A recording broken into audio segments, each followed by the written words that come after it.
decided to just pop in and do a live. I'm trying to stick to a schedule of Tuesdays and Thursdays, which pretty much it was always my schedule, but I didn't always stick to it. I'm trying to have a little bit of self-discipline here. I just want to stop in and see how you guys are doing and give you some updates. How's everybody doing? So I got my screen open here so I can see your chats better. I hope everything's going well for you guys. Wait, it's wobbly. Hold on a second. What's up with this? How do you fix this? Oh, hi, Esoteric. Oh, man, like, it's so bad. I'm, like, still technologically challenged. Bear with me for, like, 2 seconds. So, yeah, I wanted to talk to you about a couple of things. I mean, yes, I'm just going to talk about, I guess, my life for the most part. Although I did kind of want to give you my thoughts on this so-called epidemic of disasters. Let me write some notes. Oh, hey, thanks. Oh my gosh, I have a really great one for you with Anita. You won't believe what she did. Yeah, but not the next one, but like after. I just did a really good one today. I know some of you guys like Anita, and I love doing it. I love making you laugh. I like making you happy. Let me write down what I was going to talk about. First of all, my tits. Second, my rabbit. First, important things always first. And also the trains. And I think maybe I'll talk about the train issue first, because it's not really like a huge thing that, I mean, I don't want to get into like a whole big discourse about it, but let's get it out of the way. And I got to be honest with you guys. I love doing the lives with you because I love to interact with you. Like, I really like to see you guys in the chat. I like to hear what you have to say. I love to hear what's on your mind. And you guys are funny and you're all really nice people. So I do love that, but I am very easily distracted. And so I notice that when I do lives, I'll be talking about one thing and then I'll respond to a message and I'll get completely derailed. Hi, Reg. Hi, Viking. Good to see you guys. So, I mean, I'm sorry, you guys. Like, I know I sound like I have the worst case of ADD. And yeah, I get off on tangents a lot, but let's not get off on a tangent. The trains, okay? So there's been a lot of it seems like accidents with trains lately. Hi, Holly, you made it. Awesome. Yeah, have you heard? It seems like there's a lot of accidents with trains. That's what people are saying. And there's been a lot of like pollution incidents and chemical spills, which are very serious. And it's kind of weird, like, you know, for all those big agencies that they have and all this preparedness, I don't know about you, but I've noticed that when there really is a disaster, it doesn't look like they do a very good job. I mean, I remember with Katrina, that was a while ago, obviously, but I remember in that case that there was so much that was so badly done, and that could have been so much better, and there's just so much suffering, and it seemed like there was a lot of disaster profiteering, you know. So many people just lost their homes, and eventually it did get cleaned up, but like after all those poor people were out, it got cleaned up and it got gentrified, and it just seemed wrong, you know. It doesn't look like when there's this kind of big problem, big disaster, that the little people are their concern. And by that I mean, you know, the peasants, of course, the little ordinary plebes such as you and I. Well, there might be some aristocrats out there, so no offense, but you know what I'm saying? Like, for all their talk about how much they want to take care of people and keep people safe and all this stuff and all this money they invest, you know, I remember also with the tornadoes a while ago, it just seems like they drag their feet and stuff doesn't get taken care of, and people don't get taken care of. So this sort of reminded me of the whole Katrina situation. And without going into like too many details, wait, what's this? Lincoln says you're 200 miles from the train crash and the rain has an odor here. Yeah, I mean, it's scary that it's so weird. Like, they're like, oh, you know, stop polluting with your carbon. So don't eat meat, eat bugs, and don't drive your car. Live in a 15-minute smart city. But this, in the air, it's fine. Like, don't worry. I'm sure it's fine. You can breathe the air. You can drink the water. You're going to be fine. It doesn't make any sense to me, you know. It doesn't make any sense. But I know that when they have these big disasters and they put everyone in the FEMA camp, they put them in the trailers, And then it also kind of seems like, well, are they ever going to get out? And I remember that with Katrina, they put them all in these trailers, and it turned out the trailers were toxic. Sometimes, I really wonder, how did the experts who are in charge get to be these experts? Did they just have an uncle who was in that branch of the government? Did they just get in through some connections? Because the last few years, also with what happened recently, so it seems like mismanagement. So it's either it's mismanagement or it's mismanaged on purpose. That would be worse. Hi, Susie. Hi, Joel. So, but the thing was, like, after that happened, then, wait, hold on a second. I'm gonna rewind these comments just 1 second.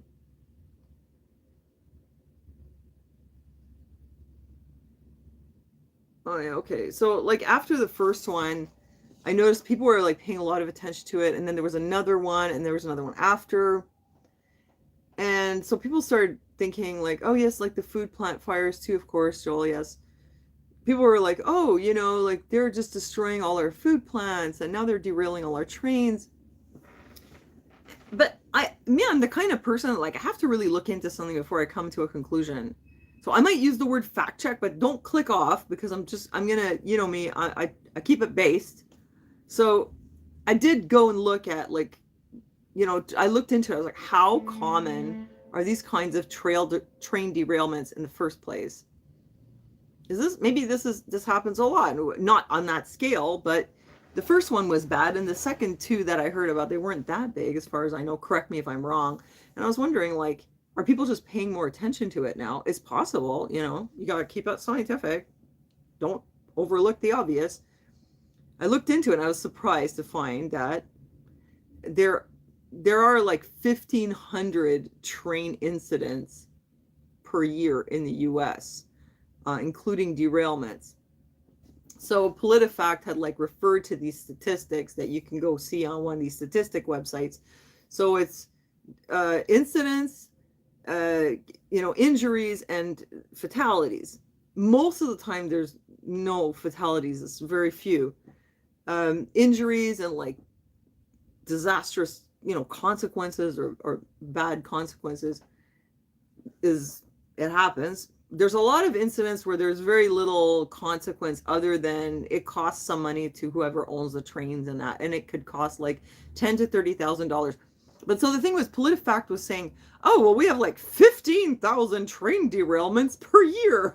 There's nothing to see here. It happens all the time.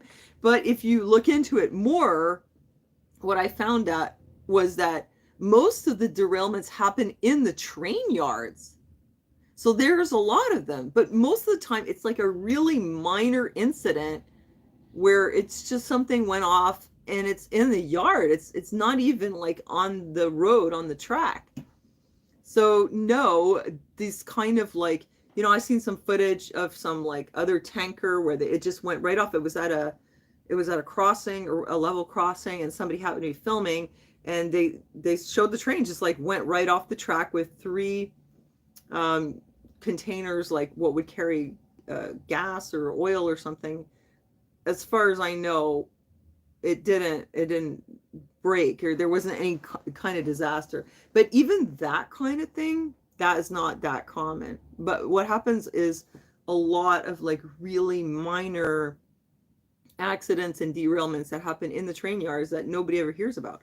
So I felt like it was a bit disingenuous that PolitiFact was like, oh, we have like 1,500 derailments a year, and really it's just so common. It's nothing to be concerned about. Because like I said, if you look into it, yeah, but what's the scale of it? So large derailments are unusual. I don't know if there were any fatalities on that first big one, though, at the time. Oh, well, the conductor, I guess. But then, once something really big like that happens, people are looking at it like they have their eyes on that, and then they see, oh, another one happened. So it picks up, and people kind of put it together. But the other ones could have just been, the kind that do happen. So I wouldn't jump to the conclusion that there's like a conspiracy to derail trains. Personally, I don't think so. But there was a woman who was saying, oh, you know, if they derail, if there's a disaster and the whole area is contaminated, then they can say that they can force you off the land and force you into a smart city. And SMART apparently is some kind of acronym. It has to do with like electronic surveillance. I mean, you can look up what a smart city is. World Economic Forum talks about it. And it's a city that, yes, it has all that like really cutting edge technology. And I mean, you can see what they're doing in China. Basically, you can set up like geofence, or you can set up that people can only buy or sell X amount, or they can only go X amount of distance. The people who are making the smart cities are not saying that that's their agenda. They're talking about it as in it's smart in the sense that you don't have to go very far to do anything. But what people are concerned about is like, yeah, but what if you want to? Are you able to, you know? Anyway, Montreal is far from smart. We have like a very rudimentary metro system. And I know, and I've said this many times, I've noticed them narrowing the main arteries, the roads, and it's totally screwed up. People are parking on the sidewalk. Like I've literally driven, no, did I park on the sidewalk? I'm not sure, but I mean, I was doing what everyone else was doing, because like you literally can't even go in the store because our mayor decided to get rid of like the parking lane. So then if you want to park, you're in the bike lane, or you're on the sidewalk. And the sidewalk is very low, so it's almost like they want us to park on there. But anyway, Montreal's not at all a smart city. But the goal is to like make it, I don't know, make it smart somehow, and to use all this technology. I think it's like for tracking and for keeping tabs on how much carbon you're producing and what you're eating, and you know, how many bugs did you eat this week? Hopefully like a big bag. But look, the reality is the smart cities project, there are very few cities that are smart right now, or that are even anywhere near it. They're not ready. Okay. So let's say you have a disaster in the US and it contaminates the land. So this woman was saying, if it's contaminated, they can move you off the land. It's true. If there's a disaster, they can kick you out. It's true. They could put you in a FEMA camp if you have nowhere to go, I guess. But it's America.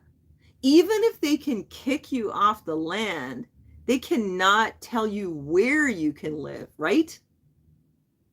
There is no way that they can say, because it's contaminated, you must leave.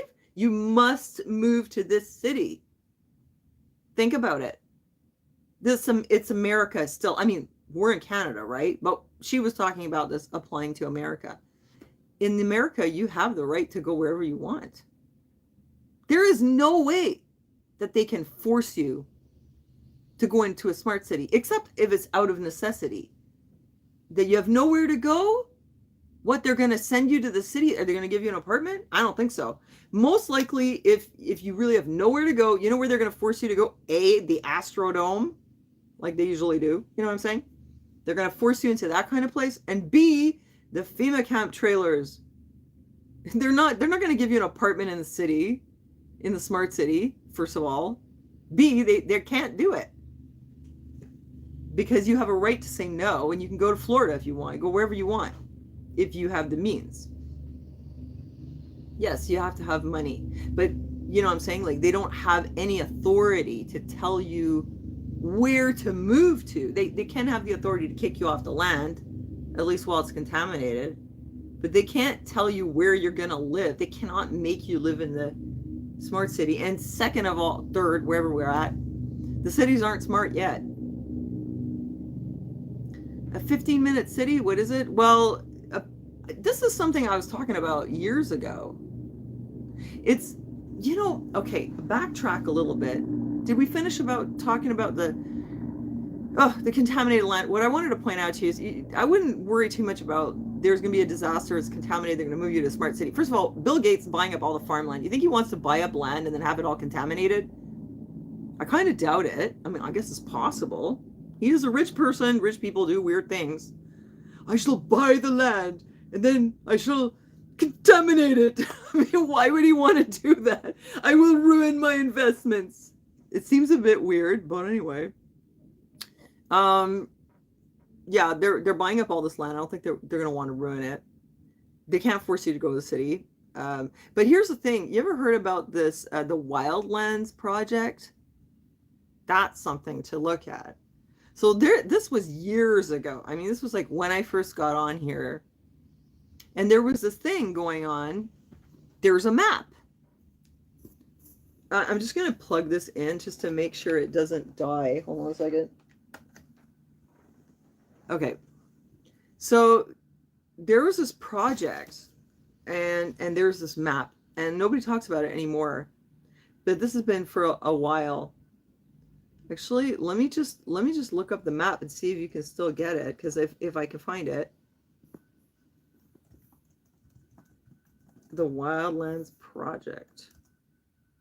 Do you guys remember that? The Wildlands Project? Oh yeah, they still have the map here. With the goal of placing 50% of the United States into wildlands. So this is from the Northwestern Research Institute.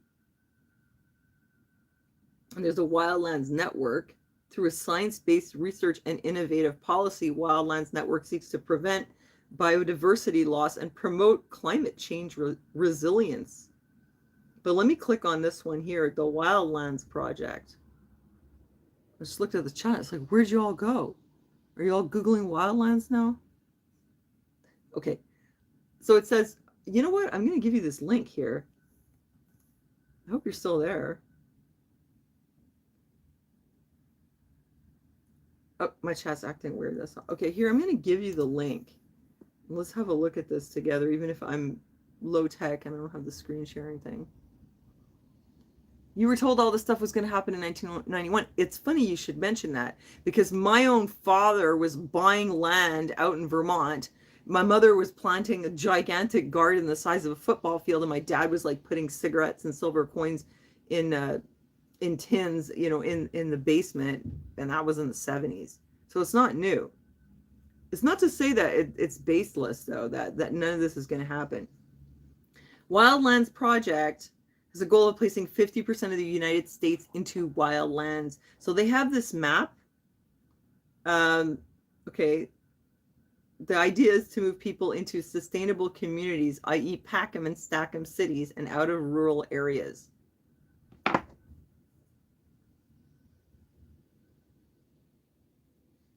Looking at this website and I'm like, okay, Northwestern Research Institute, but it's basically a sort of, it's just truther website. It's not like a scientific accredited research institute, but that's okay. But they have information here on it, so, you know, we can look at it. So there's a map, if you look this up, and what it shows is all the areas where you can live and the areas where you cannot live.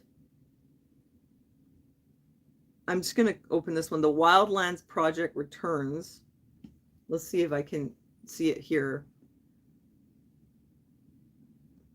You know, it's like an old, you know, conspiracy theory, sort of, but it isn't really I shouldn't have said that word. I'm screwed now. Anyway. So, okay, so here it says simulated reserve. Okay, it's like all you can see is this map on this other site, and it's like a small one. But back in the day, hi, Cutie Susie. Back in the day, you could see this and you could see all this text associated with it, and they would explain what it meant. So if you go on this one, americanstewards.us, I hope I don't get in trouble for sharing these links here. I don't know. I don't usually share links. But it's just about wildlands, so it should be okay. So there's a, okay, if you go and look at that page and you see there's this map, simulated reserve and corridor system to protect biodiversity. And so there's like, I want to take a close look at it. It's really, really like very small now, this map. But most of this, core reserves is all the red, buffer zones is the yellow, normal use zones is the green. It's like a sea green color. And you'll notice that there's not a whole lot. Like, it's mapped out like a circulatory system or something. And most of it is red and yellow. And those red is completely restricted. And as it is, most people live concentrated in cities. So this was like expanding on that, but to the point where like you literally just can't even go there.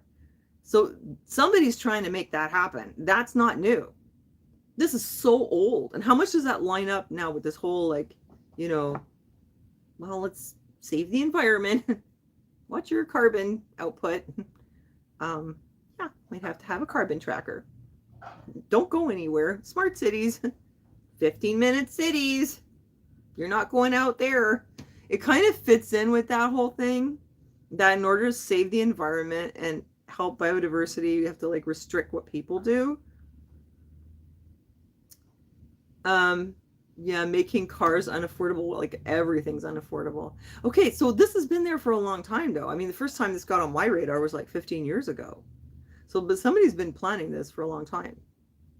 But you don't have to create disasters and contaminate the land to move people off it. In fact, if they're really like so into preserving nature, that they're not going to want to contaminate the land, if that's really what they're up to, right? They can just tell you, like, we have redesignated this. This is now off limits, and you can't be here, and you have to get out. You know, it's going to be a bit of a battle, though, I think. But this map, I think, I remember that map, and I thought, yep, that fits in with all this stuff. Now, if you have electronic cars, and especially if they're smart cars, and then it's like you can't even choose where you go. The car is programmed. I mean, I've seen these promos about how, like, I just taken smart car to work, called a smart taxi, and it drives you where you're supposed to go, though.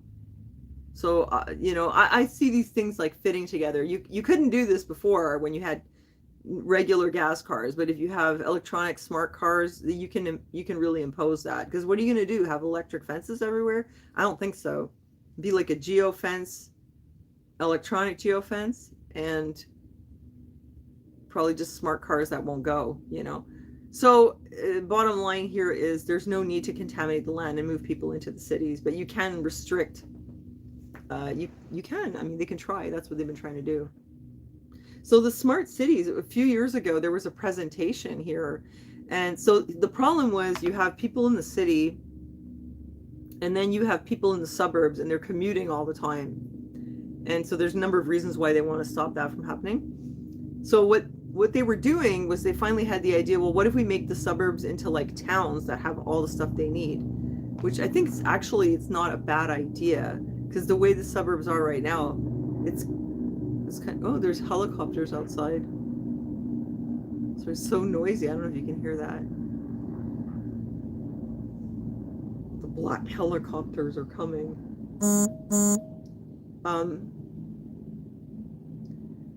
Oh, my friend is texting me. I told her you can go on my YouTube channel and watch my live, but she can't find it. But I can't help her now because I can't text her because I'm on live. But yeah, so they had a presentation, and I was thinking, well, it's not a bad idea, because I find it totally weird and unnatural. The suburbs, they were supposed to have the benefits of the country and the benefits of the city. They're close to the city, but it's quiet and it's green. And it turns out it has neither. Like, it's actually not real country. And also you don't have the convenience of the city. So it is supposed to have the best of both worlds, and I'm having like the worst of both worlds.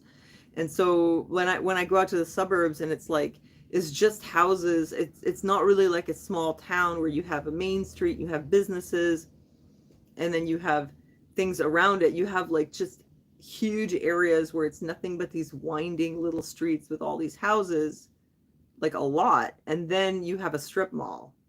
You know, to me, I hate that. I would not want to live in the suburbs. So when they said, oh, well, we'll bring businesses out there and we'll turn them into like little towns, I thought, actually, it's not a bad idea. I mean, they could do that. And that is sort of like smart cities where you don't have to commute, basically. If you don't have to commute to Montreal, it's probably more convenient, right? But if you live in Montreal and you're not allowed to go, like, let's say I'm not allowed to go up to Ville Saint Laurent, or I'm not allowed to go to Saint Michel, I can't go to the flea market. Now that would really suck. And I think that they could do that down the road with technology. We're not there yet, but they laid a lot of important infrastructure down in the last 2 or 3 years. I mean, when I heard that 15 minutes, I thought, man, that's, you know, and you're supposed to do it on foot. How far can I walk in 15 minutes? Couple metro stations? I don't like the thought of that at all. Being restricted to like a 15-minute radius, that makes me feel like in prison. Like it's a big open air prison. That is not cool. Who's going to enforce that? Hi, Beautiful Awakening. Hi, all you guys. Hi, Al. Hi, Chat Mod. Yeah. Yeah, I see what you said about it. Yeah, man, I don't know. Oh, hi, Jeff. Hi, Seer. I feel very, very uncomfortable with that.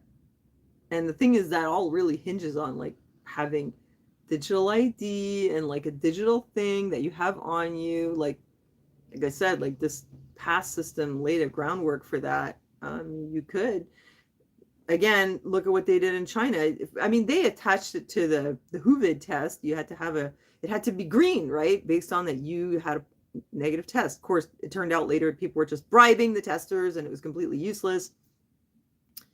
But that whether it was green or not determined where you can go. If you can do that for a fluvid test, you can do it for anything. So, and that's what I mean by a geofence. And actually, I talked about this like 3 years ago in May, because I talked about the app and I said this app, like way back then, and they took my video down. And that's why I don't talk about it anymore, because I'm just going to go to the meat grinder. But I'll keep it vague, you know. I'm not breaking any rules here.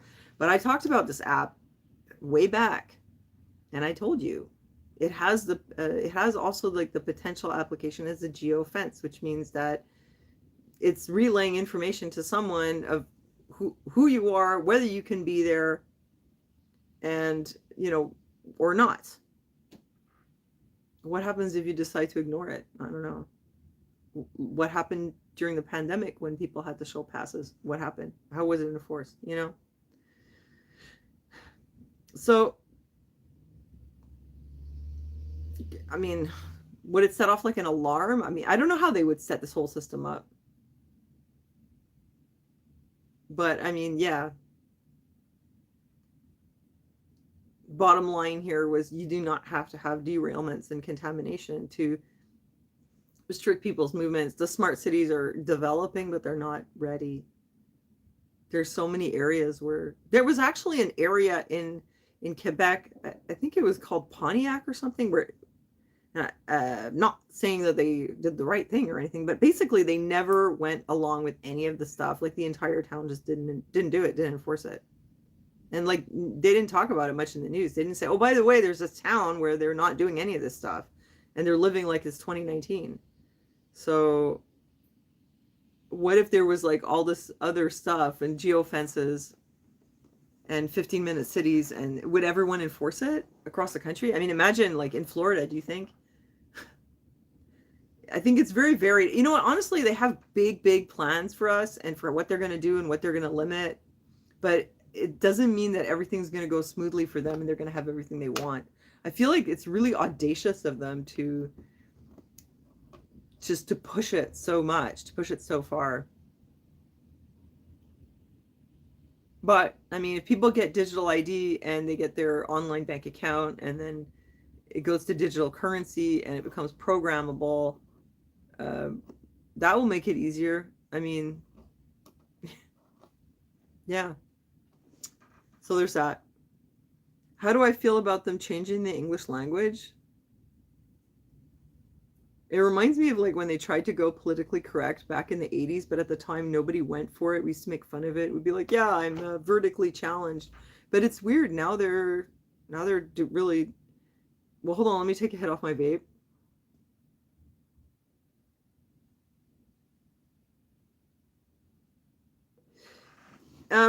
So there's this university in the States. I forget the name of it, but I've seen, no, Lincoln, of course not. This is just nicotine so that I don't ramble too much. Help keep me on track. I should probably just chew gum, but whatever. Oh, see, now I got distracted again. Oh my God, no. Oh yeah, the language thing. What's that university? There's a university that everybody was talking about it a few months ago, like JP Sears, and everybody was talking about this document that the university put out where they were going to like rearrange the English language And they want you to use this word instead of that, like, chest feeding instead of breastfeeding, or birthing persons instead of mother, so you don't offend. But there was a whole bunch on there. One of them that was really funny was, don't say addicted, say devoted, as in he's devoted to heroin. Makes it sound more positive. I mean, really. That's funny. There was a whole bunch of things there. Also, some of the, like, I looked at all the disability ones. If anybody remembers the name of that university, it's like a really big, famous place, I looked at all the disability ones because it's kind of relevant to us because we're all like autistic and disabled in this family, And what was the one? Oh, yes, don't say paraplegic. They had something else for it. Say, I don't know what, some nonsense. Whatever it was. I don't even care. But the thing is, see, that goes to show it wasn't paraplegic people who were writing that, because people who are actually paraplegic, they don't mind if you say paraplegic because it describes like what it is. It is what it is. It means partly paralyzed, and that's all it is. It's not a value judgment on you and your life. Also, don't say blind, don't say deaf. But from what I understand, people who are actually deaf, they just call themselves deaf, and they have like a whole culture, and it's kind of probably offensive to them that you don't want to say deaf, and it was like, oh, why? Was something wrong with being deaf? Because you say, oh, hearing impaired, Yeah, apparently. So it seems like often it's not disabled people making rules for how you should deal with disabled people, stuff like that. I wonder what they would say for autistic. They'd probably come up with some nonsense too. What, socially impaired? I don't know. Sensorily impaired? I don't know what they come up with. Let's just say autistic, I don't have a problem with it. Aaron's paraplegic. He's okay with it.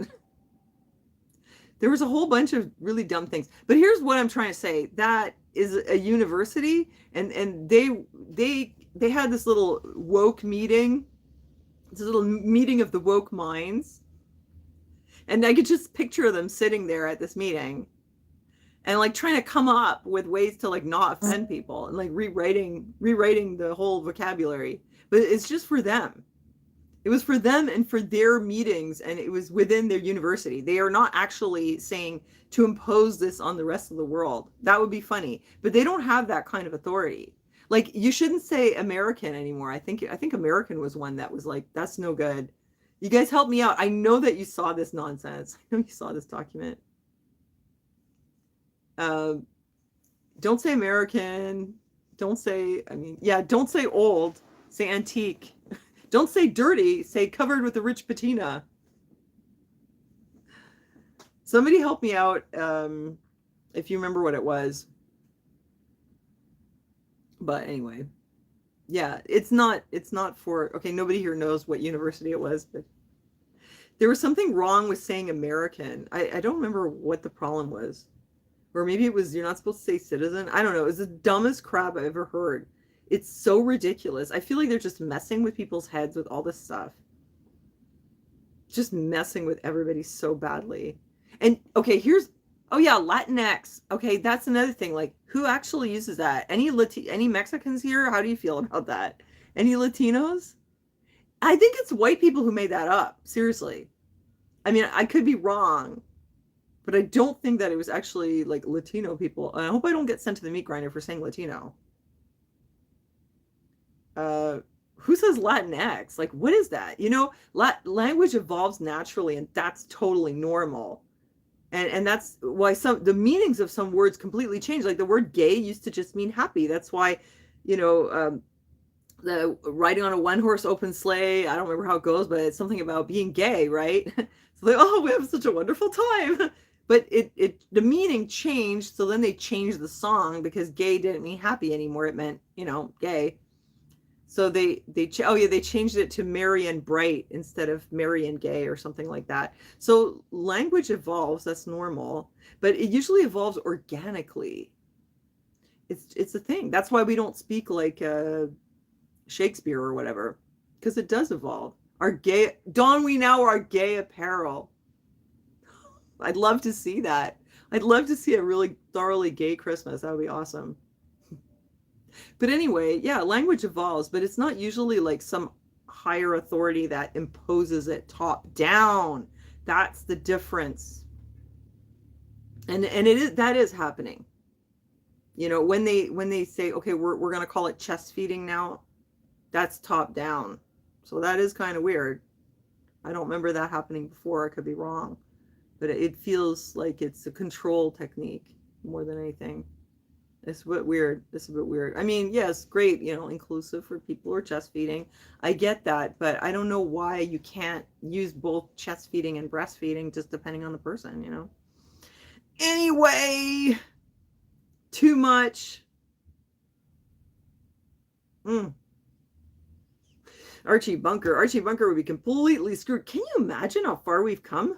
This was just a few short years ago. Archie Bunker was like a thing. Imagine now. Oh my God, can you imagine like somebody? Can you imagine like the amount of like with the liberal screams that would be echoing in protests, like in front of the television studio where they film Archie Bunker? It would be disastrous. I can just picture her with her like emo goth blue hair doing the liberal shriek, you know, in protest. Okay, that's what I want to hear. Nikki Mullis, I live in New Mexico. Latinx is looked at as a joke. It really, to me, it seems really weird. I think the word Latino is like a Spanish word. So what is wrong with that? It's not good enough for you? Was there some white people out there who decided like it's not good enough to use this Spanish word? They had to make a new word for it. I mean, I don't really know the history, but something doesn't sit right with me. Oh yes, Shelley Failman says, I feel pretty and witty and gay. Yeah. Times change, you know. Yeah, and you know, like in 1984, that was something that they did use to control people's mind. They controlled the language. Because the language will affect how you think. So if you restrict the language, you restrict how people can think. So that definitely sets off some alarm bells, you know. And yeah, like I said, usually it happens organically, not top down, not by imposition. That's very weird. I never seen anything like this in my life before. I mean, I remember back in the day when you wouldn't want to say someone was, I don't know, disabled, like, oh, don't say disabled, say differently abled. No, he's disabled. Trust me, my husband, when it comes to going up the stairs, he's disabled. He cannot go upstairs. He's also differently abled. I mean, he can probably fix your computer better than you can. But when it comes to stairs and certain things, like he's definitely disabled, you know. But it wasn't like imposed. It wasn't like you'd be in serious trouble if you said disabled.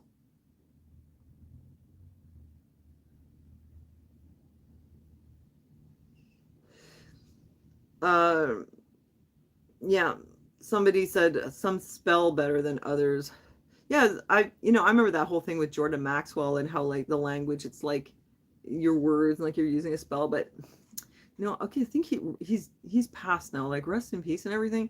But there was some very interesting stuff in there, but there was also some that I thought, I don't know, man, he's like on a trip about your birth certificate because a ship's birth, and then some about maritime law and whatever. But I find that the problem with that kind of stuff where people analyze words and then attribute other meanings to them, maritime law, is it's very English centered. But I live in a place where we speak French a lot. I mean, not all the time. I speak French every single day. So all that stuff literally goes out the window. If I'm thinking and speaking in French, none of that Jordan Maxwell stuff works because we have totally different language, different words. Yeah. I speak German too. When I was in Germany, none of those, all those terms that people are like, oh, but it really means this because if you break this down, you break that down. And it's really like, you have to really reach to come up with those meanings. Yeah, the sun and the sun. But here we don't say the sun, we say le soleil, and we don't say the sun, we say le fils. So fils and soleil, it's like totally different than sun and sun. So it's very English centered, and I've noticed that a lot of this kind of stuff, it's very Anglo-centered. There's your Anglo-American empire again. And very American-centered, yeah. And like all the stuff with the Bible too, like interpreting it like, well, it means that this is going to happen with Trump or whatever. It's like people think that America is the center of the world, I guess. So, and English is the center, you know. But these laws apply here also, even though we speak French. So I don't know. It, I don't go there. That's not my thing. English is a relatively new language. English is like, there was an old Celtic language at some point, which was totally different than English. And then English like derived from German, right? Germanic language. Germanic, sorry. So you got German, then you have Old English, then you have Middle English, and then you have like those Elizabethan English and all that. So English is evolving. It's coming from German, but because England was conquered by the French and the royal courts were all francophone in the Middle Ages, so French was imposed. So English is made up of like half French words now. So it's like German plus French. It's a borrowing language. That's why you have so many words in English. But I feel like, you know, I knew Rob Menard. I mean, I still know him. I had him in my house. Like, he stayed here. We talked about all this stuff. Somebody brought up the straw man and all that. And like, it's not like there's no truth to it. I know Mika Razila too. And I mean, there is some truth to that whole free man on the land kind of thing. But that's sort of like a legal aspect, something that I think that to live like that, they have to be very, very committed to it. They're both also extremely smart. They're both like lawyer smart. If I tried to pull that kind of stuff, I'd probably just get totally screwed. Ghislaine Lacto, also, I had interviewed her. She's also into that. I mean, in the end, yeah, like she didn't have to pay her taxes anymore, but it was a whole thing. It was like a whole lifestyle thing. It's not for everybody. And that's one thing, but then the whole language thing was like another thing, you know? Oh, stop asking me about gay people. I don't want to get into that. Seriously. I'm a libertarian, you guys, and the only thing I'm very hardcore about in my views is being libertarian, which is not the same thing as being a liberal. But I'm libertarian in the sense, like, I believe people should be free to live the way that they want to live. You know, I don't believe in nanny stating and meddling, as long as they're not hurting anyone else, right? So anytime you're hurting other people, it's obviously wrong. You know, that's all it is. That's all it is. I don't care if you're gay. I don't care what color you are. I don't care really even what your politics are. Like, to me, if you know, just don't hurt anybody. And you got to be funny though. If you want to be friends with me, it's the only thing I ask. Be a nice person, but you have to be funny. That's like my Achilles heel. Seriously, I'll be friends with anyone if they're funny. Like, because I just love that so much. Because then I always feel like I'm having a good time with them. But yeah, I'm totally libertarian.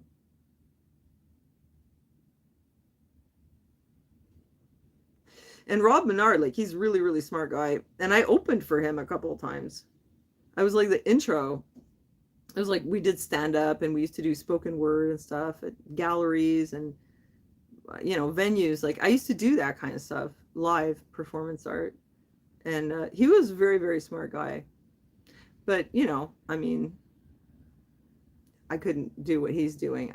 You know, he used to give these presentations and it was just like very impressive, you know. But the guy's a genius, you know what I'm saying? Like, in that regard, he's just very, very smart. I could never wrap my head around that stuff. And I wouldn't want to. Like, I'm happy living the way I am, you know, more or less. I mean, I don't like what the government does, but I'm not willing to, like, go into this whole thing and, you know, it's not for everyone. What else do we want to talk about? Okay, what else? Okay, I update my rabbit. Mo is doing okay. He had a really bad eye infection. I don't know what happened, but it was so bad. I had to take him to the vet. It cost me like $310. Thanks for your prayers. No, he wasn't scratched. And you know, it wasn't, and you guys, you don't have to tell me about the colloidal silver. I did it. Oh, you guys are so distracting. Rabbit poop is the best fertilizer in the world. Yeah, I know, it's true. And sometimes I'll take a little pellet and I'll put it in my plants. And then I'll water them. Because it really is, you know, I should sell it. That's what I should be selling on Marketplace, is my rabbit poop. Make a lot of money. There's another cockamamie scheme for Anita. Selling her rabbit poop on Marketplace. Yeah. Wait, let me write that down because that's a really good idea. Sell rabbit poop. Oh my gosh. And these things are like 9 years old, and I could have been selling rabbit poop for 9 years. Can you imagine how rich I would have been by now? I don't know why I never thought of this before. You know, they have a lot of rules on Marketplace, though. I don't know. You know what? Oh my God. You guys, the rules are ridiculous. I was trying to sell some coins, and I actually like took it down because I discovered after you're not allowed to sell money, which includes like if you have old coins. So yeah, it's really dodgy. So I wouldn't be surprised if you're not allowed to sell animal poop. Maybe I could like make a nice product and I could put it in like a nice paper bag with like packaging, you know, like a nice label. I get it printed in Korea or something, or wherever people do this, maybe China. And then I make it like it looks like coffee.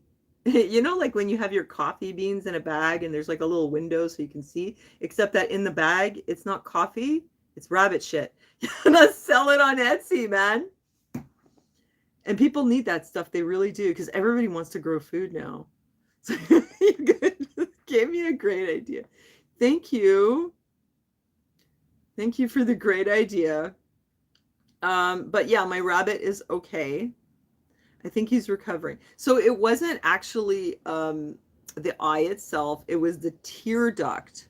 And it goes from here to here.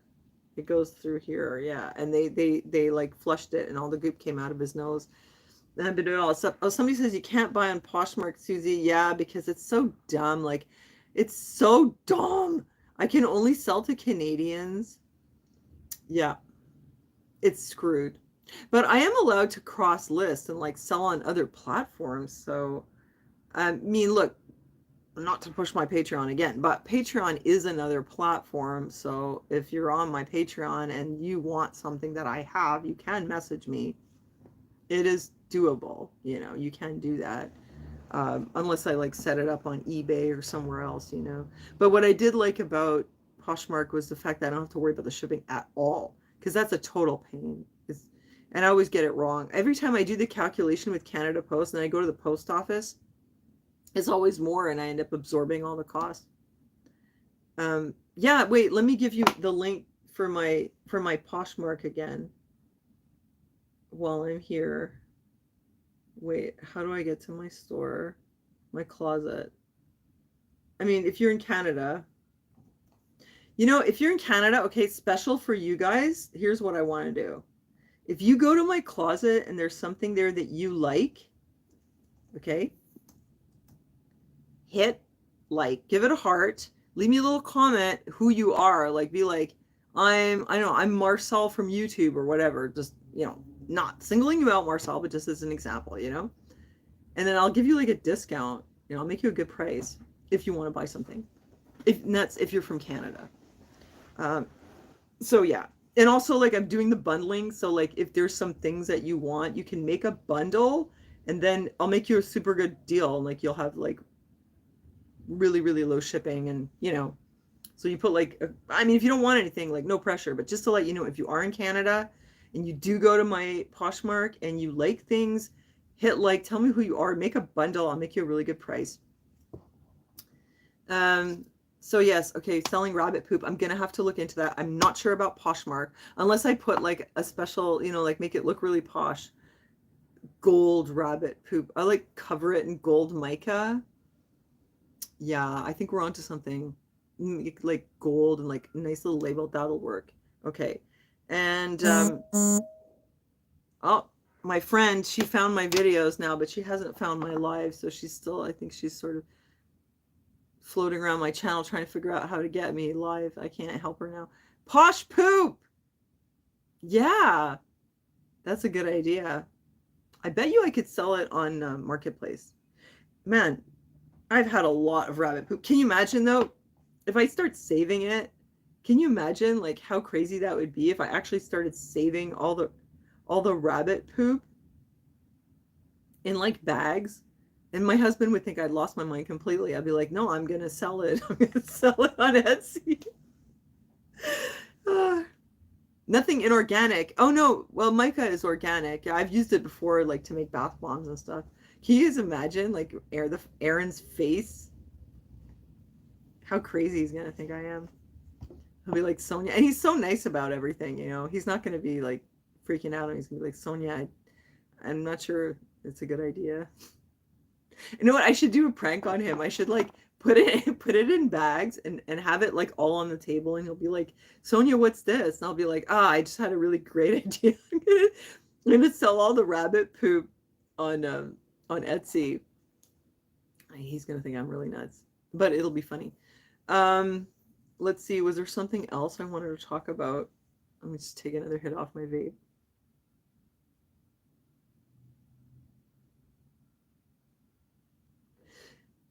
Needs a special little bag, yeah. Well, lost my train of thought again. I don't know. No, I just wanted to stop in and say hi to you guys. I did record a video. It's me thrifting again. I mean, look, I love going to the thrift stores. Like, I love all that stuff. My mother was the same way. She would go to the antique store, the flea market, the thrift store. My mother was like that. And my entire life, I resisted it because my place is very small and I cannot accumulate stuff. Oh, hi, Rosie. Don't undercut your price. Yeah, people will pay anything if they really want it. It's true, but I mean, just for my viewers, These guys are like, you guys are my YouTube family. I want to make you a good deal. You think I shouldn't give discounts to my viewers? I don't know. I would do it. I mean, I'm not going to give it to you for free, but I will give you a discount. Anyway, I'll wait and see what Rosie has to say about it. But I am crazy about it. I just love it so much. And now I understand why my mother was doing it. But the only reason I'm doing it now, okay, thanks, Melanie. Have a good night. Thank you. Yes, it's a hobby. Oh my God. And people have hobbies and they have expensive hobbies. And the only reason I'm doing it now is because I realize like I can buy things and I get rid of them and I buy more things. What is up with that? What is up? I'm like, I feel like I'm like gonna be on one of those shows for like My Strange Addiction. Sonia hits 10 thrift stores a day, and my husband's all like, oh, I don't know what to do. She just won't stop shopping, She says it's okay because she sells it after. Oh, okay, Rosie. Oh, okay, you just got here. Okay, that's cool. Yeah, I mean, I don't know, man, but it's like there's something about that treasure hunt. I want to show you my treasures I found. Okay. And let me just tell you, though, I've been busting my ass on the Poshmark. I've had these things for a long time. I've had my skinny clothes. I finally listed a lot of stuff. I've been poshing very hard. I have a good little setup for taking pictures. I discovered a great app. It's called Photo Room. I've been looking for... Oh, you've been on the hunt for vintage material? Oh, material. I have some unbelievable vintage silk, and it's really old, and it's like pristine, and I have like reams of it. I inherited it. But I didn't want to put it on there. Well, not reams, because the ream has like the cardboard, but like big, like wad, I don't know what it's worth. I think it's worth something. I don't want to just put it up and be like, yeah, you can have it for $25, So I'm hanging on to it, but I do have that silk, and I always thought maybe I'll make something out of it. That's why I didn't throw it out when my mom originally moved. Anyway, I probably lost my train of thought again, but excuse me if I did. You can like redirect me. I'm going to be here for a little bit longer because I do tend to talk for about an hour and a half, as we all know. And then it's like, I think I'm done, so I figure that's cool. We'll just make it an hour and a half or an hour and 40 minutes, like usual, unless I run out of steam, and then we'll end it early. You want to send me cat hair? Well, it's not the cat, it's only the hair. It should be okay. No, I don't want animal hair, actually. I have a lot. It's a mess. But thanks. Thanks for thinking of me. Lincoln. Lincoln is brainstorming, okay? Now you're thinking like a businessman. Every week I fill vacuum cleaners worth with cat hair. So he's, the gears are turning and he's realizing that if there's a way that he could sell that cat hair, yay, he'd make a lot of money. But I'm so crazy because I just love going treasure hunting so much. Cat yarn! Is that a thing? If it is, man, Lincoln, you're in business. Oh, a toupee. Yes, like what have you made? Like if there was a way that you could creatively make a wig out of cat hair or something. Anyway, I love going to thrift stores. I love the treasure hunting, and I feel like, I don't know, man, I haven't had that much enjoyment in a long time. Oh, yes, I was talking about Poshmark and the photo room app. That's what I was going to say. Thank you for reminding me, Susie. I know it's like a disease with me. Maybe it is a disease. Photo room is the best background remover I have ever found. It's really, really good. I've tried a lot of other ones, and that one is good. So, heads up. Okay, I found these today. Oh, come on, they're so cute. And they're not my size. I bought them just to resell them because they're really cool. Aren't they beautiful? I mean, I could be completely crazy. The thing is, people like brand names, but I like the vintage stuff. And they're size 7. And they're not actually vintage. Well, they're from maybe 20 years old or something. I don't know. They're not new. Although they're in like new, almost like new. Like look at the soles. They still have this is the sticker. This is the sticker. Like the person never took it off. This is all perfect. The heels are like all perfect. This isn't wear. This is a sticker from the store. And there's even this sticker is still here. There's only like, there's a little bit of like it was water damage or something, just discolored the inside. There's a little bit of scuff marks. And I saw those and I thought, oh, there might be somebody who'd really like to have. I mean, they're high-heeled Mary Janes, and those are like total 70s colors. And I really like the look. So I bought them anyway, even though they won't fit me. I'm going to list them on my Poshmark. So you know where to find them. And I went, oh my gosh, why do I have this? Oh, this is for dinner tomorrow. This is a bag of ground beef. Oh, that's a bad sign when you have this in your bag. Okay. Yeah, I put it in there because I was at Aaron's place. I got this today.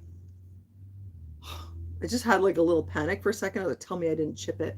I can't tell you how many times I've bought things and I've managed to destroy them like before I even got home. It was awful. But look at this. I love this kind of stuff. I'm crazy about this kind of like art glass.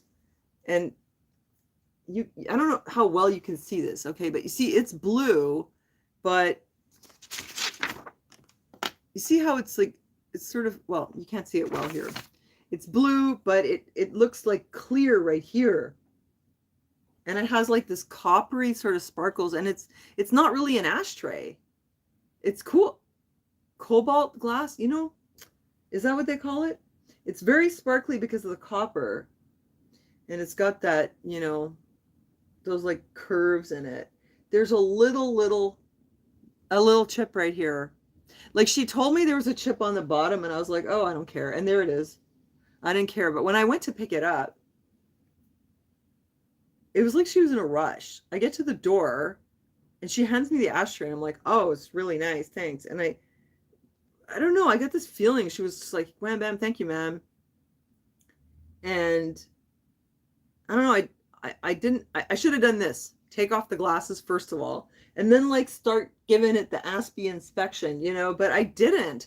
I looked at it like this, and with my glasses on, I can't see that well up close, and I didn't see, but like, I don't know if you can see it, but like right there is a tiny little chip. It's really, really small, but it is a pretty cool thing. It's amazing. Look at the colors in this thing. Stunning. It's crazy. I just can't believe, it's like, this is like the ocean in here. Look at that. It's like magical. Oh my God. I can't believe. Look at the colors. It's so crazy. It's really, I mean, it's just stunning. But it's like a jewelry holder or like something you put your keys in. Repair it. I can't repair it. It's glass. It's a keeper. I'm looking around. I'm like, I don't know where I'm going to keep it. But anyway, I went and I bought this off somebody on Marketplace. Too nice for an ashtray. Depression glass? I don't think this is depression glass. Depression glass is earlier. This is like mid-century. I don't even think it could be 50s or 60s because this is a classic type of shape that they did a lot of in the 60s. It's blown glass. Yeah. It could be 70s. Rosie, what do you think? Do you think it's 70s or do you think it's earlier? I kind of don't think it's later. I'd really like to know your opinion. But I mean, you guys, I found the treasure, you know. 70s, I think it's 70s. I'm not an expert here, but that was my impression. Could be a Valentine's Day gift, yes. I mean, it's just generally just a beautiful thing. And I love the way, see, it has that copper stuff in there. I think it's copper mica. Late 50s, you think it is? You think it's 50s? Could be a candy dish. The copper mica in there makes it like the blue reflect, you know. Oh, hi, Jeff. So I wasn't sure, but I mean, just absolutely stunning, like astonishing color. It's crazy.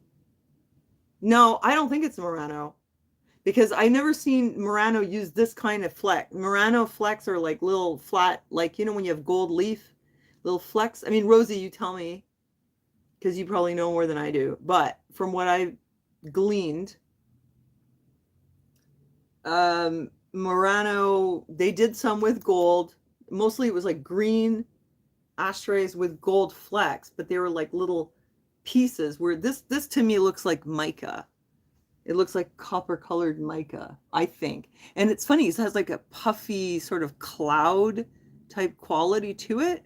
And then like the crazy thing is that when you look at it this way, then it's like the blue on the outside becomes iridescent from the, like, and it's crazy. I mean, it's like you're looking at an aquarium. Oh, it has so much going on. You see, that does not look like, I mean, this is crazy, you know. Take a photo, yeah, do it, Google Lens. I did, but I didn't find anything that was specific. I've seen these shapes before. I wasn't really paying attention whether the shape is 50s, 60s, or 70s.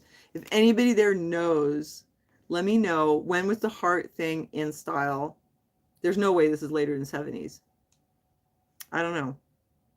Some of these things, like, they're rare. And there's not a whole, it's not a chip. Oh, really? It's called a pontil? No, well, there's this. That's not the chip. But then there's this right here. That's the chip. That's, I guess this would be what you called the pontil. It's like a belly button for when the ashtray was born. And then you have this. That's a little chip, though. Legit chip. But I don't care about that. I don't think anybody would. No, I don't think it's an ashtray. Hi, Pam. But what concerns me more, it's this. There's a little thing here. Murano example, what? Olympus blue glass bowl, and it has the copper style. Bear with me for a moment. You think it's 70s?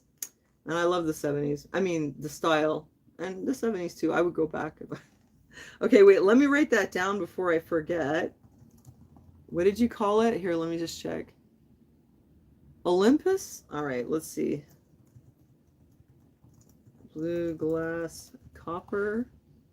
All right, let's just see. I'm going to look at it, see if it... Okay, well, this is the Millefiori Murano. Okay.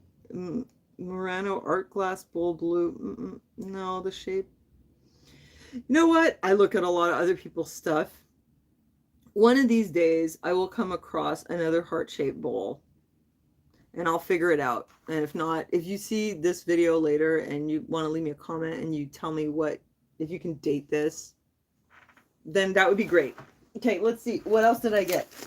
This is just for me. My house was 70s orange countertops and yellow shag. Yeah, those are the days. The 70s. The decade that taste left behind. Yeah, I bought this for myself. Okay, I'm going to show you what it looks like. I thought it was cute. You know, it's actually like a little, like a cheetah print or something. It's Esprit. It's another drab color. But It fit really well, and I needed something new because you guys, I've been wearing that beige sweater. You know, you see me in that beige sweater a lot. I've been wearing that thing like every day. I bought it at H&M, and I got a black one, but I got the black in a small, so I can't wear it like on top of my thing so well. I have my mother's sweaters, but they're scratchy. I have to have long sleeves underneath. I've been wearing that beige sweater like every day, so I got this one. What did I pay for this? $7.25. I thought it was okay. It actually looks cute. I don't know if you want to see it, but it looks kind of like it's kind of punk rock, you know? It's got like the animal print and it's kind of 80s a little bit, or I don't know, it's a bit retro. I thought it was good. Now I'm addicted to shopping, so seriously, I don't know what happened to me. It just happened all of a sudden. I was super thrifty. Now I shop. There. Wait, it looks frumpy. I gotta pull this up a bit. Okay.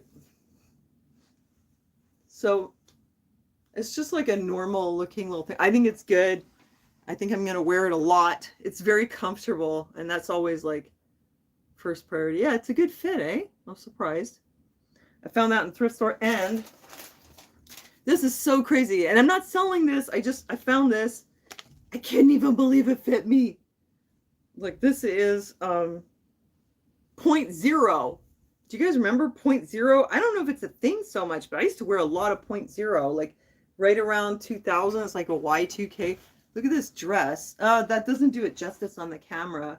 It's got like a dropped waist a little bit and pockets. And you know, I think probably you'd look at this pattern and be like, what? But seriously, when I put it on, it looked so good. It was so retro and it fits so well. And it like, yes, yeah, with leggings. Anyway, this thing, it's very retro and I like it. More drab colors, but still, it's good. So that's what I got. I got that just for me. I got the shoes for Poshmark, and I got that gorgeous ashtray. And I kind of really want to show you the dress, but the problem is, like, I don't think you'll be able to see it. But I could not believe, because I'm really not much of a clothes shopper. But yeah. I have to work really hard on this stuff of like setting up my reselling things, but so far it's going well. It's the only way I can maintain my shopping addiction. My new shopping addiction.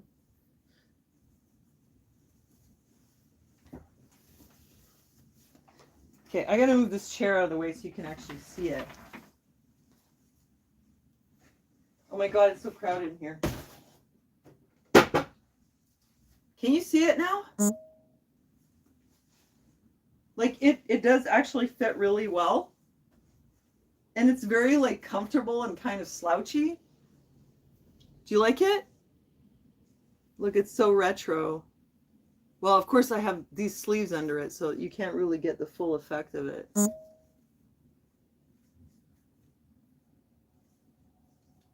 How's that? Well, anyway, I don't know if this does it justice, but I think it looks good. And I guess I just needed something new. And yeah, so I listed like a ton of clothes. I spent the whole like last 2 weeks listing. I have over 60 items that I photographed.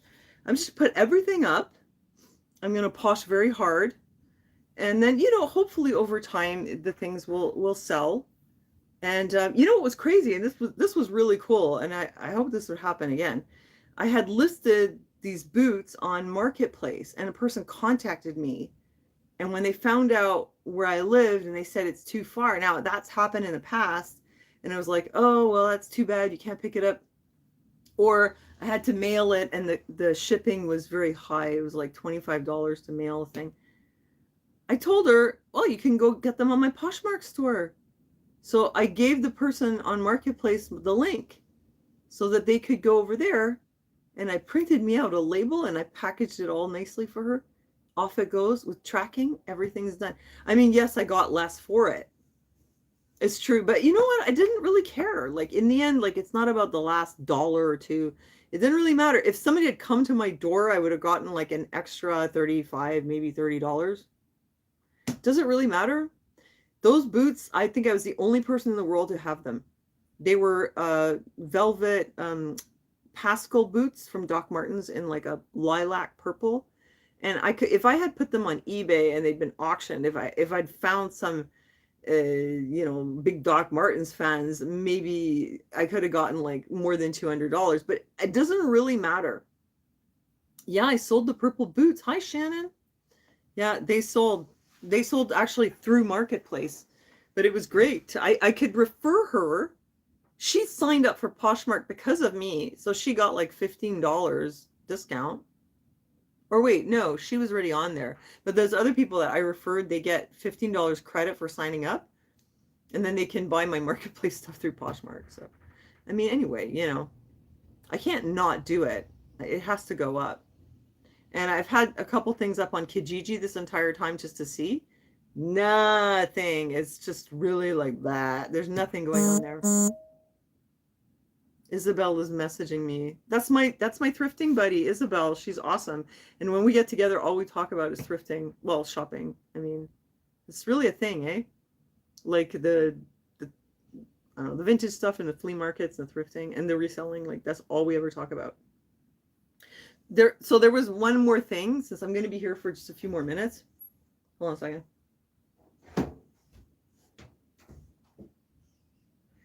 Wanted to see if I had any other. Do you guys want to see my other ashtray treasures? Because I'm like obsessed with ashtrays right now.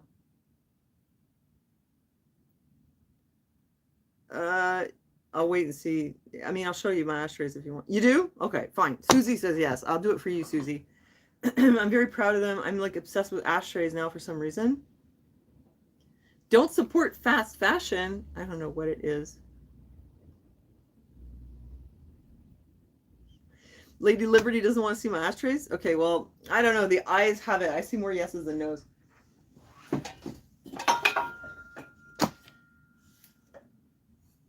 Look at this crazy thing. I don't know if I showed you this before. Did I show you this one already? This is from 1955. This is a real Boseware ashtray. I don't know what they call this kind of glazing process, but see, it says here, well, it says dynamic and it has the number, but it is a Boseware. I'll take this off, but I put that there so I don't forget what it is. 1955. It's perfect. I just have to wash that off. It's really nice. And it's basically sold already. I was trying to convince her to go to Poshmark and buy it from me on there so I get credit for another sale because I need 15 sales to level up. Even though I would get much, much less because Poshmark would take a cut. I mean, it's just a person wants to buy it locally. I could just give it to her locally, sell it to her locally. I was trying to direct the sale through Poshmark, but maybe it's too much trouble. I think I'll just sell it to her privately. But basically, somebody got dibs on this one. It's so gorgeous. I love the green. And I might have showed you this one already before too. I love this one too. This is another Bose. It says Bose on it. This one is 1961. And these are like very specific patterns that those companies do a live show on Poshmark. I don't know how to do it. I don't know if you have to be an ambassador to do it or not. I'm trying to level up so I can do that. I do not know how to do a live show. But yeah, it would be fun. And I hope that you guys would come on there, Posh with me, and join me in the live show. That would be so much fun. Isn't this crazy? You guys, I'm so obsessed. Like, I found my passion. I'm crazy about these things. 1961. Okay, it has a problem though. Wait, where is it? Yeah, here. Look, it had a chip and it was repaired, but I don't know. I mean, like, I think that there are people, like, I could see myself being one of these people that if you're collecting a certain thing and you want models from each year, you're not going to pass one up from 1961 in this particular shape that is very hard to find just because it has one chip. I think, I mean, I bought it. Oh my God, it's gorgeous. I love, it has the primary colors, red, yellow, and blue. And I love the glaze. I'm crazy about it. I'm obsessed. Oh my gosh, the ashtrays. Well, I'll go put it away.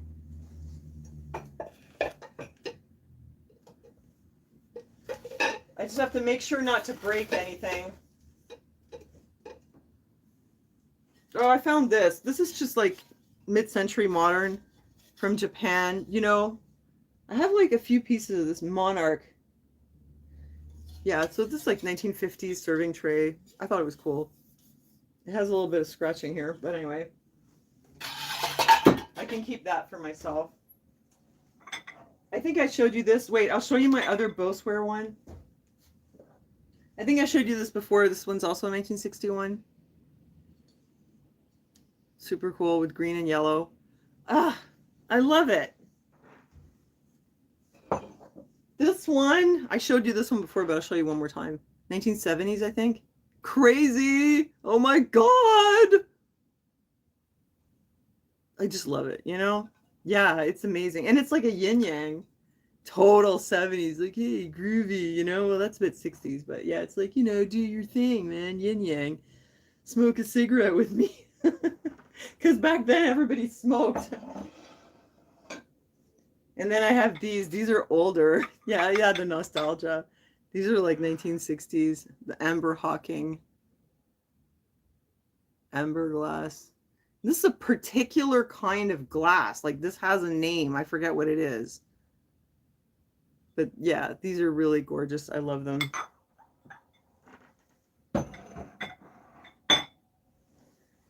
And I think that's it. Those are my ashtrays. And then I just have, oh, well, no. I mean, I've showed you this one before, but in case you missed it.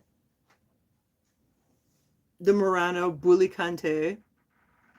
Crazy. Look at the bubbles in there. Controlled bubbles. Oh, it's hard to see.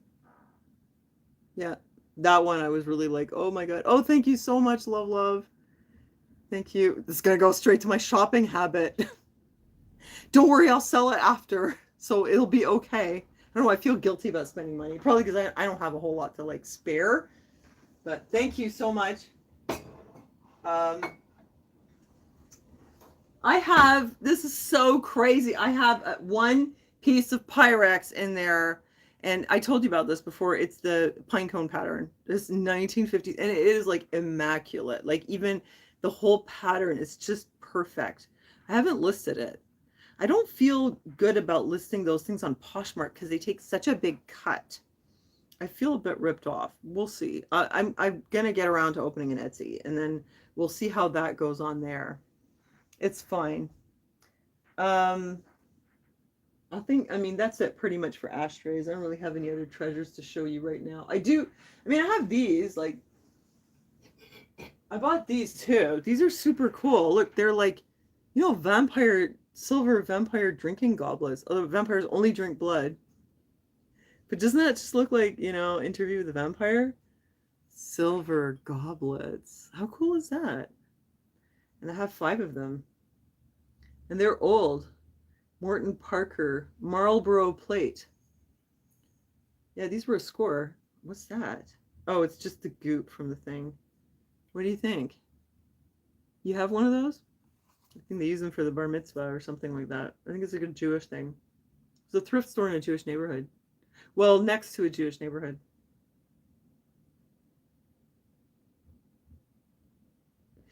Actually, I think that maybe they just happened to send it there. Yeah, I think they're cool, you know.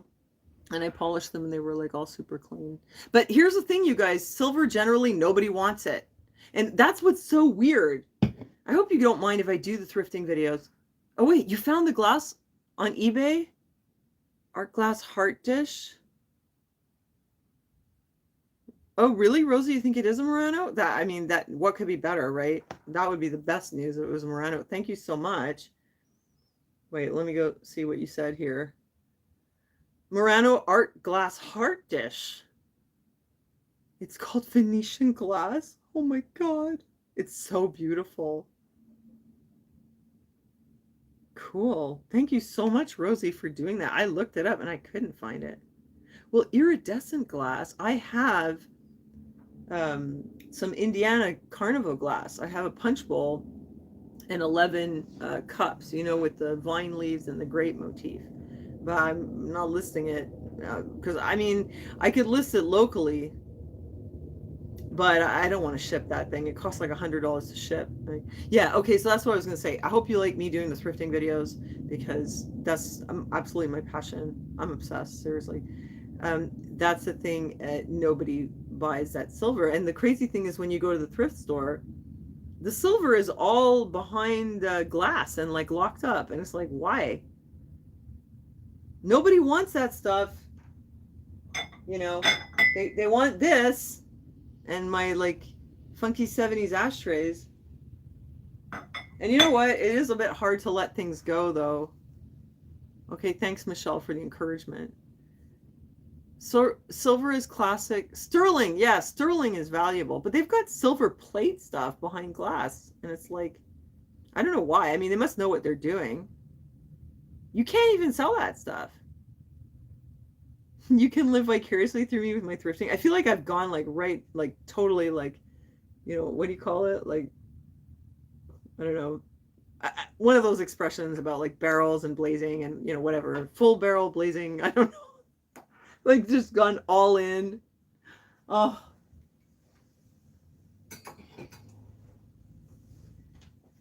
Yeah, I enjoy it so much.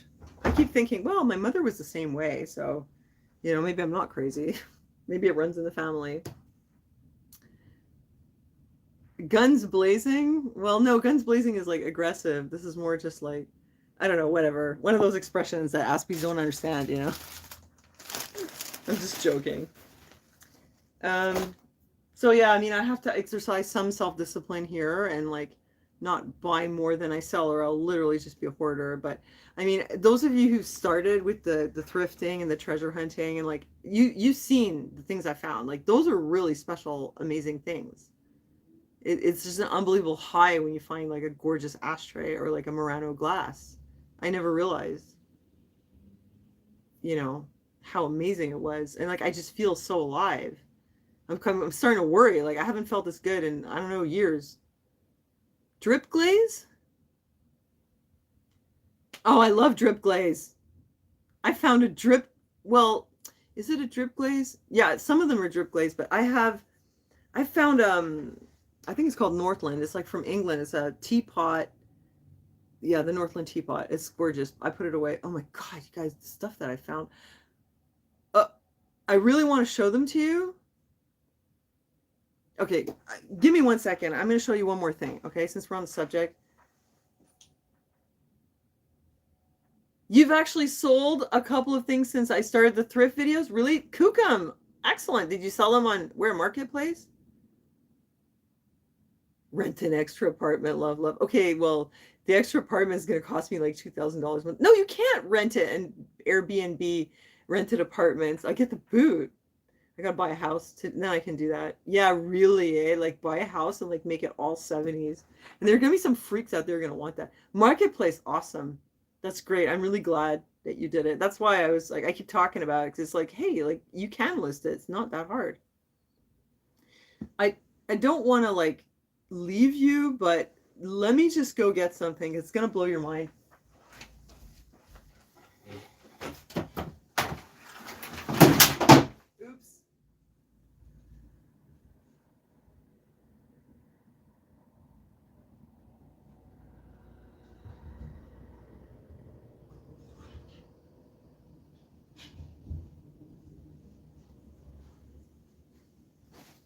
Oh my God.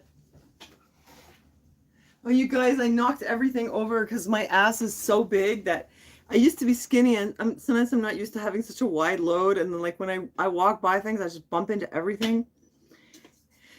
Anyway, it was nothing. It's just my shopping cart, my bag lady shopping cart. Okay, let me show you what I got. This is so crazy. I buy a lot of stuff on Marketplace. I don't just sell, I buy their stuff. I buy it on Marketplace, sell it on Poshmark, you know? Oh my God, I found the most unbelievable Betsy Johnson, like intimates wear, you know, like a little kind of, not a teddy, but like a little nighty thing. I bought those on Marketplace and I'm putting them on Poshmark because I know there's someone out there who really wants it. And it's okay if it sits there for a while. It's fine. I had to get it. I had to pick it up because I'm crazy about Betsy Johnson. That's the one thing. But check this out. This is unbelievable. This is one of those copper tea kettles. It's from like the 1950s. And it's new. It's literally like new with tags. Look at this. it still has, whoops, it has this in the bottom. Can you believe this? Duro, it's from Portugal. Chafing dish.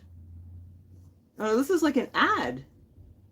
Well, they're telling you about how to take care of it, but it's also kind of advertising their other products. Oh, look. This is like old-fashioned advertising. Buy the kettle, find out about all the other stuff. Cool.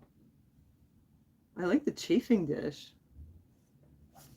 So it actually has this inside, and it's, oh my God, quality. Yeah, no kidding. Well, my mother was like a really experienced flea marketer and antiquer. I've told you this before. And she used to take me around with her.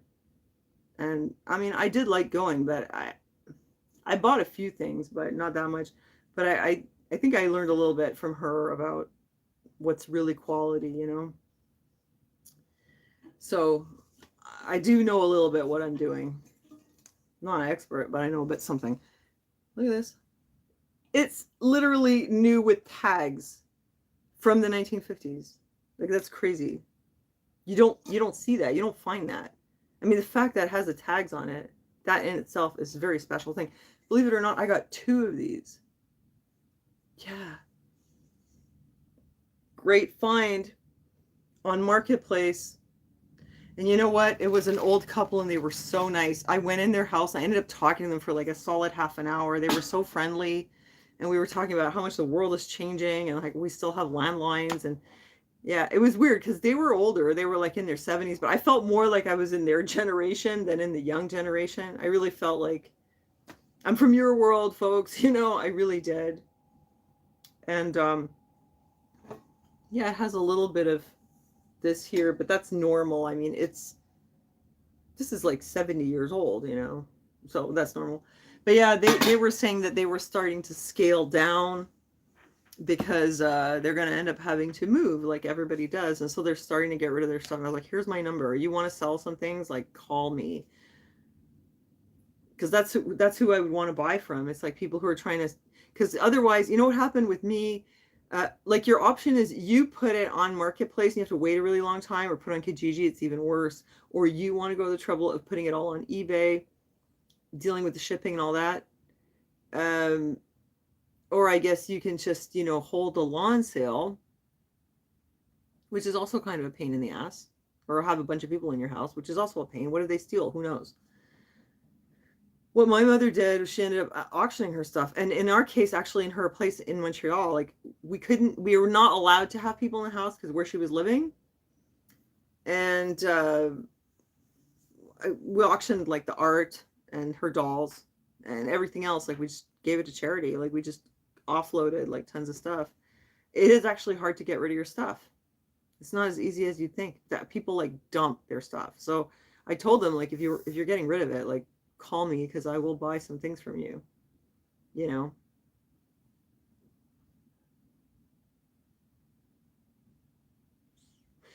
So I figure, you know, if there's people that they're getting rid of things. Oh yeah, people like literally open the door, let people just, yeah, like I know what it's like. My mother had an entire house full of like fantastic treasures, and we were in such a rush that we just like gave it to the auction.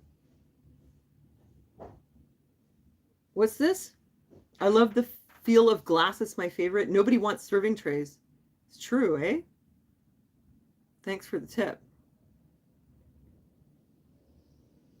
So, was it expensive, Pam? I'll tell you on Patreon. I don't disclose it here. Bad idea to have strangers in the house. I mean, look, if you're a couple of people in your 70s, does it seem like a good idea to open your door and have a bunch of people come in? Most people are nice. Like, I've been dealing with a lot of people. I've had a lot of people come in my house for Marketplace. I've gone to their house. I've never had a problem. I think the fact that these days everyone has a smartphone with GPS and everybody knows where you are and everything's trackable, like, it would be the worst way to, you know, to do something bad, like going in their house or having them. Actually, then again, like, if they come to your house, yeah, it's trackable. What if you do go to their house and then you do something bad? I guess it's possible if you used a fake name and nobody knows who you are. It's possible. Well, that happens only with like electronics and like valuable gold and stuff like that. Because that's what people want to steal to resell. Nobody's going to come to your house and like steal your kettle because it's not that valuable, you know. But yeah, it's pretty cool. And I found some other cool things. I guess I'll show them to you like next time. Oh, she had passed away. Oh, okay, and the kids opened apartment, and we couldn't even do that. And I was like desperate to get rid of things, and I went to the sort of antique place in Westmount Square, and I was like, yeah, my parents, like they have all this crystal and all this glass and all this, you know, china, and we're not allowed to have an open house because of where we live, because it's an apartment building. And he knew right away which building it was. He was like, yeah, that's the only building that has that policy. And I was like, well, just our luck. We live there. Well, my mother does. So, you know, I mean, if somebody wants to sell it, I think it's a good deal for me and it's a good deal for them. Not that I'm going to buy all their stuff, but it's a good way to source things, I think, you know. Because, you know, it's a bit stressful if you're like, you're in a thrift store or you're somewhere and there's a lot of people that are like looking for things and it's like tons of people around you. And oh, hi, Gypsy. It's a little weird. You have me on the big screen. Hi, Gypsy. Now she's going to get weirded out. The TV's talking to me. Yes, it is. And then don't tell your doctor, oh, the woman on the television was talking to me and she was using my name. He's going to write you a prescription. Your sister hired an estate auction place. Yeah. Yeah, we went through that with my mom and it's like, oh my God. It was like, that was our inheritance. Like, that was my inheritance that I was supposed to get. But I couldn't take it because I live in a tiny little place. It was kind of painful for me too, because all my life I was like, one day I'm going to get that table, one day I'm going to get those chairs, and I thought one day I'm going to have a house, I'm going to have that stuff in it. And then in the end, I just had to let it all go.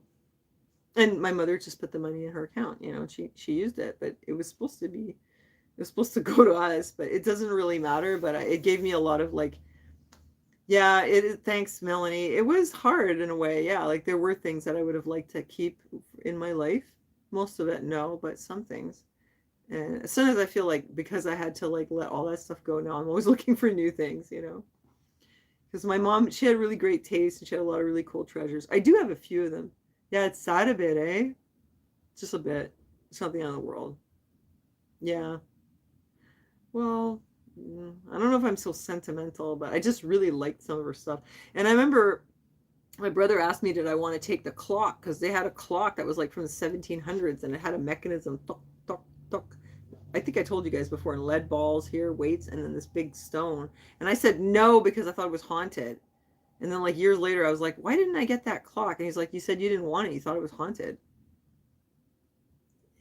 What was I thinking? That's so weird. Why did I think it was haunted? Actually, I probably would have felt creeped out by it. Because the reason I thought it was haunted was that it would just go off on its own, like randomly, just in the middle of the night. Like as if it really was haunted. We couldn't wind it. We never did anything to make it go. And it would just, I mean, this was a really old, like 200-year-old clock. And it's just sitting there. And then all of a sudden it starts, the thing starts, it had like a little piece of wood that would go like this with the weights on it. And I thought it was haunted. My mom's place here was awesome, but you should have seen her country place, Pam. I don't know if you ever saw it. She had a beautiful place. Yeah, freedom in letting it go. It's true. But I could have used some furniture. But I was just like, oh, whatever. Yeah, I mean, in the long run, it doesn't really matter. Yeah, the poltergeist, all it ever did was mess with the clock. There was a ghost in that house. I've never told you the story, though.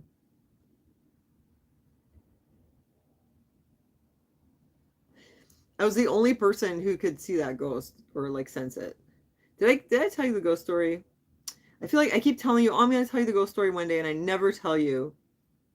Because I'm always like, oh, I've been talking so long. Let's not get into the ghost story. But I feel like, you know, I should just tell you. Okay, so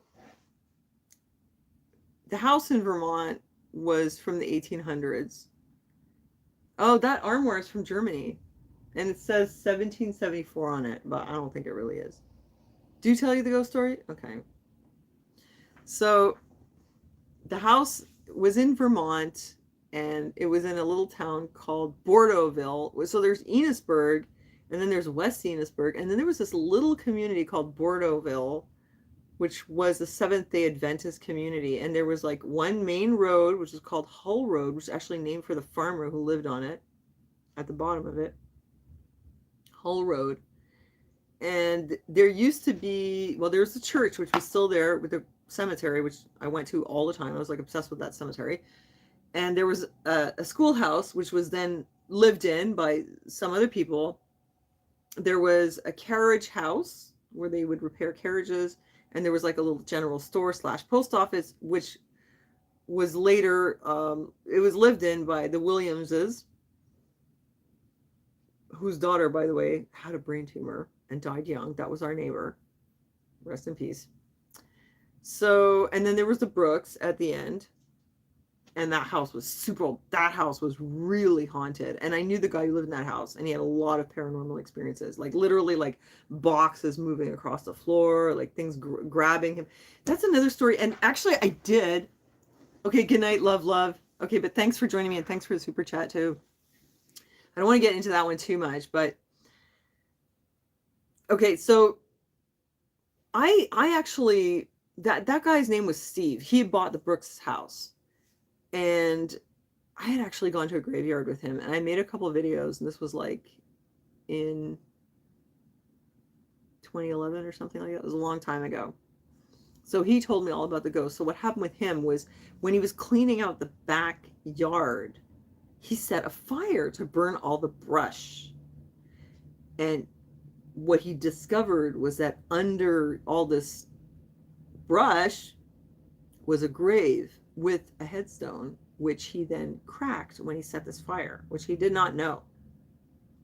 And the name was George de Cudabar. It was on the gravestone.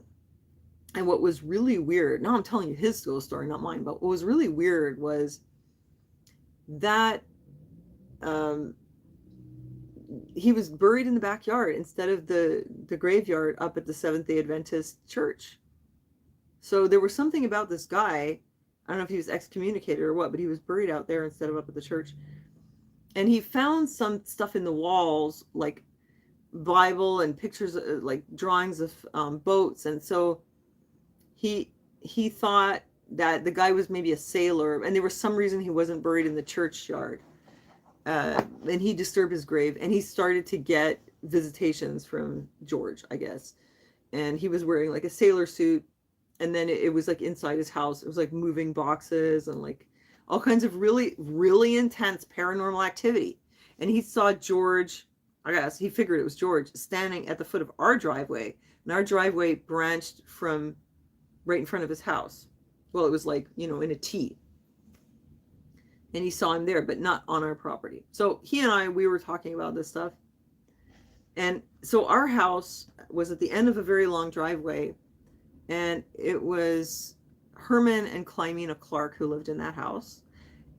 And then later, it was another guy.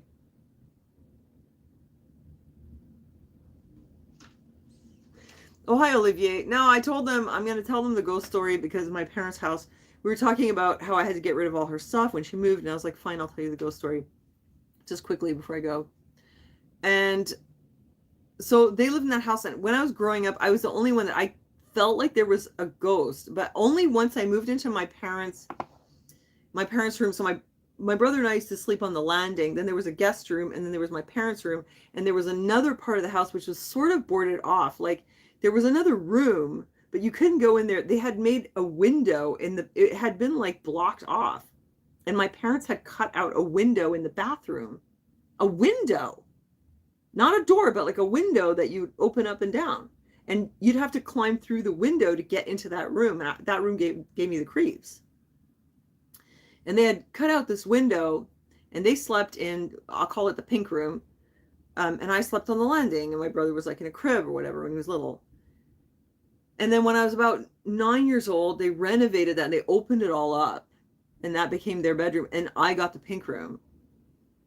And from that's when all the fear started. I was convinced that there was a ghost because the first night that I lay down in that bed, something like slapped me in the face, and I thought it was my brother. I literally like got up and I was like, "What are you doing?" And I was like, "Wait, he's sleeping?" So I was like, "Oh my God, that's weird." And I just was so scared in that room. I slept with the light on every single night, and I would watch the stairs, and I felt that there was something that was like coming up the stairs and going just in front, not in my room, but just coming up the stairs, going across the landing, going into the bedroom, and going back down the stairs. Well, no, Lady Liberty, it wasn't that bad. But I just felt a presence, and it was creeping me out, you know? My parents thought I was being a pain. I had to check under the bed and the cupboards and leave the lights on all night, and I was always scared.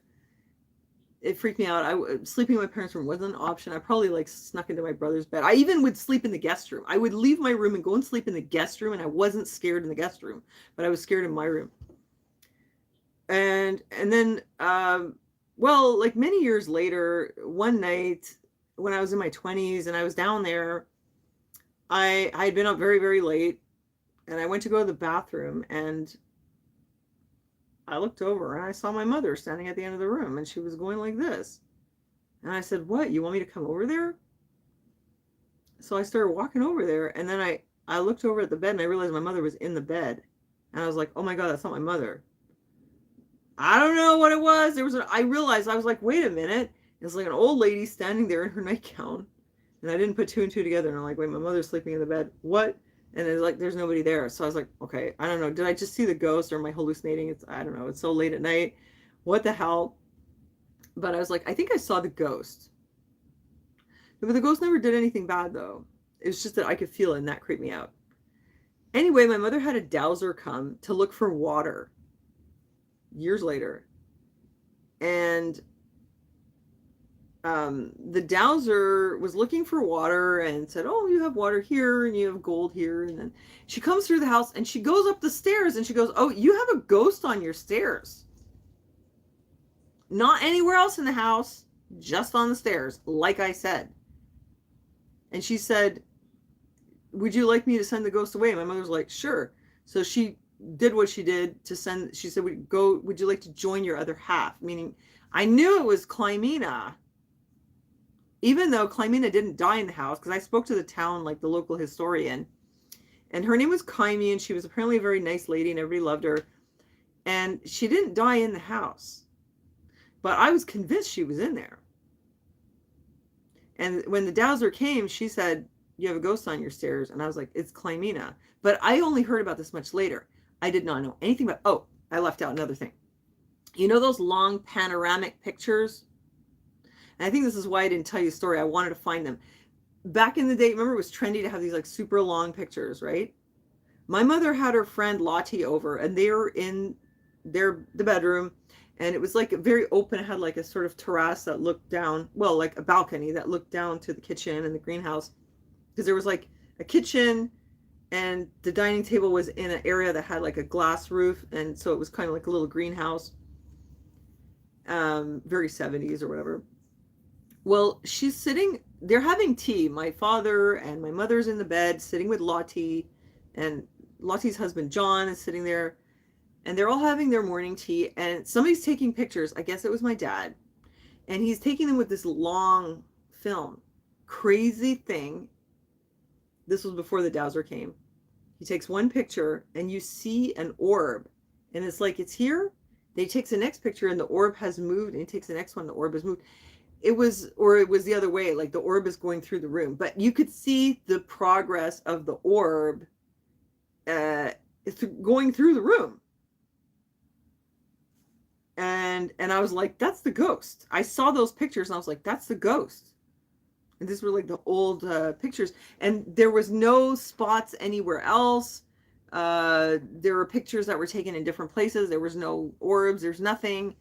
Just those pictures of them, and that's the room. That's the room that was boarded off, that you had to go through a window to get into.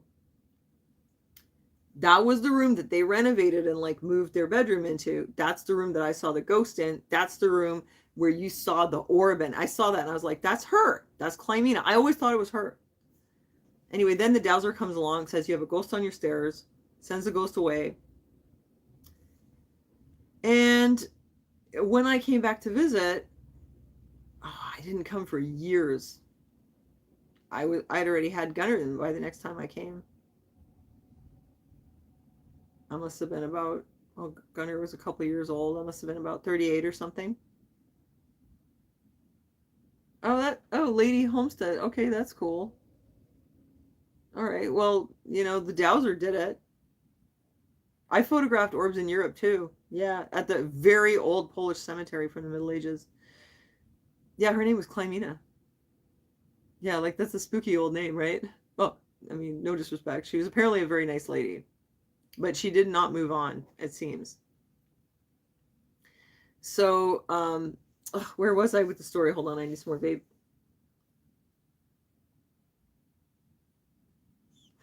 How do I know her name? Oh, okay. Well, because when my parents bought the house, they knew they had the history of the house and they were buried in that cemetery. And I used to go visit the cemetery all the time. And there was the graves of Herman and Clymena Clark. And we knew that they were the former owners. And then there was another guy. What was his name? Something Young, like, what's it? Lee Young. That was his name. His name was Lee Young, and he bought the farm after them, and then he sold it to my parents. I was only about 2. It must have been like 1973 or 1974. I think my brother was born, but he was like really small. So anyway, I did not go back to that house for a very long time. And when I came back, and I was in my 30s, I felt the ghost was gone. I mean, I literally felt the difference. And it was crazy because when I used to go up the stairs, I used to feel like it was there, and I was like, whoa! And I only felt like that just on the stairs and just going around. And in my mother's room, I was like, it's here. But in my room, I would just like watch the stairs, like as if there was someone there and I was going to see them, but I only saw her once. Apparently. After the dowser sent the ghost away, I did not ever feel that there was a ghost. I didn't feel it anymore. So it's weird, right? Because we can say, oh, well, you're just imagining things. Well, if I was imagining things, why only in my room? Why did I feel good in the guest room? Because the guest room was more spooky. It was further away. It looked more like an old room. It wasn't my room. It wasn't my stuff. And why did the dowser say it was exactly where I said?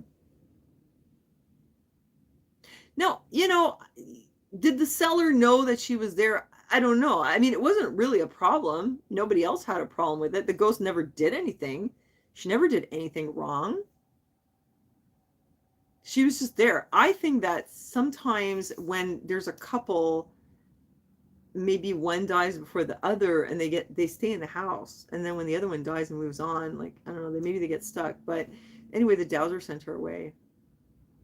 And the really crazy thing is, since we're talking about this, when my father passed away, I've had some lucid dreaming experiences, where I've had more than that. I've had like experiences where I felt like there was a crossover between the dream world and the spirit world. And that has happened specifically with my friend Randy, the Indian, who I saw before I ever met him. I don't know what it is with me and Randy, why we have this connection. I might have told you about him before. But I saw Randy before I met him when I was still in the States. And I met him here. I didn't even know it was him until he took off his jacket and I saw the tattoo and I was like, oh my God, that's the guy. And then I looked at him and I was like, yeah, that's the guy. He had the sword and I was like, it's him. I found him on the metro. I didn't even know it was him. I was like, oh my God, it's Randy. Well, I didn't know his name, but I was like, Randy is the guy, And I had another one with Randy years later where I saw him like in that crossover spirit/dream world, and he was getting hit by a car. And well, okay, I mean, I don't want to talk about this forever, but he got hit by the car in the dream and he flew, and our friend Brent was there, but he was wearing a helmet. Anyway, I was so worried about Randy that I went looking for him, and no, I couldn't find him for like 2 weeks. I went around And finally he turned up and I said, "Where have you been?" And he goes, I was hit by a car." And I was like, "No, I went looking for you because I dreamt that you were hit by a car." And he goes, "Yeah, but it's a good thing I was wearing a helmet." And he said, "I never wear a helmet, but that day was like something was in my ear saying, put the helmet on, put the helmet on." And he put the helmet on and he flew over the car and he got hit. Like he hit his head, but he was okay. And he said when it happened, he felt like Brent was there. And he said, "Are you looking out for me, buddy?" And I said, "That is mirroring what I saw in my dream. Like I saw you get hit by a car, fly over, hit with the helmet, and Brent was there." And I said, "Brent was there with you." So that's pretty specific. Very specific. Yeah. So I don't know why, but with Randy, I have this connection with him, like in the spirit world. That's what we say. Because I met him before I met him physically. And the crazy thing too is like our parents knew each other. It wasn't a prophetic dream. It was something else though. Oh yeah, I mean I've had prophetic dreams, but it was really weird with Randy.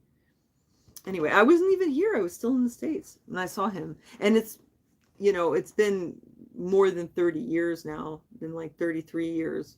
Well, 32, I guess, since I met him. And I'm still in touch with him. He's had his ups and downs, though, let's just say. So we don't spend a lot of time together. But actually, he was in one of my videos. He was in one of the Anita videos where Anita goes on a date or something. Good looking native guy. And yeah, he comes to visit her. Actually, all the Anita videos in the intro where there's a guy who's licking her neck? That's Randy. Yeah. So I don't know what it is with me and Randy. Yeah, there's something going on. Sometimes I was wondering if it's because he's native, but I don't think so. Maybe he's got something going on. I don't know. I don't know what it is, but it only happens with him. There's other times where like I would hear him like calling my name or something. Anyway, there's nothing I can do for Randy, like but we do have this connection. I guess one day we'll find out why this happens. I don't know. It's just, yeah. So it turns out his mother and my mother used to go to aerobics class together, and his father and my father both owned restaurants, and they knew each other from the restaurant business. And I never met him. I had no idea. He was adopted by a Jewish family, so he's a nice Jewish boy, you know. Anyway, so oh yeah, okay. So I got off on a tangent about Randy. I might as well tell you. Okay, it's just reconnected. You guys still there?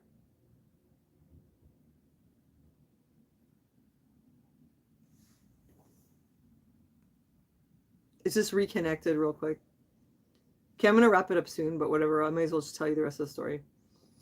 Okay, so when my father died, I had a lucid dream where like I like wake up inside my dream. I know I'm dreaming, but I know I'm like in the crossover, like the spirit world.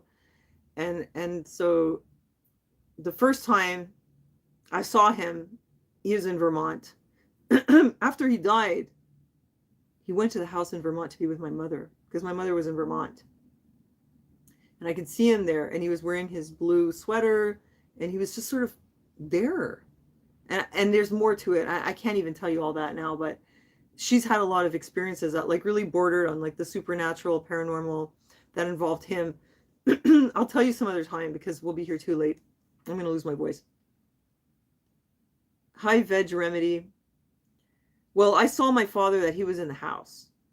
And I just kind of realized like, oh, he's in the house. Like, that's where he is.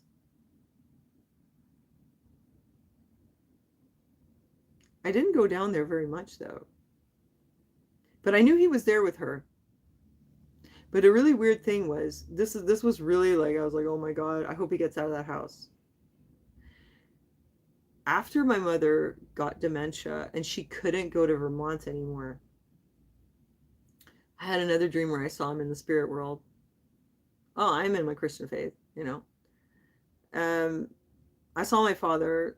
He was wearing his green clothes this time, and he was wearing his floppy hat. I saw his spirit,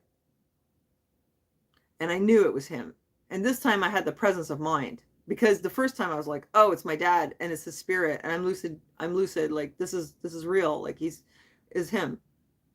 but I didn't have the presence of mind to say anything. Okay. The second time, I saw him and I had the presence of mind just to let him know that I knew it was him. And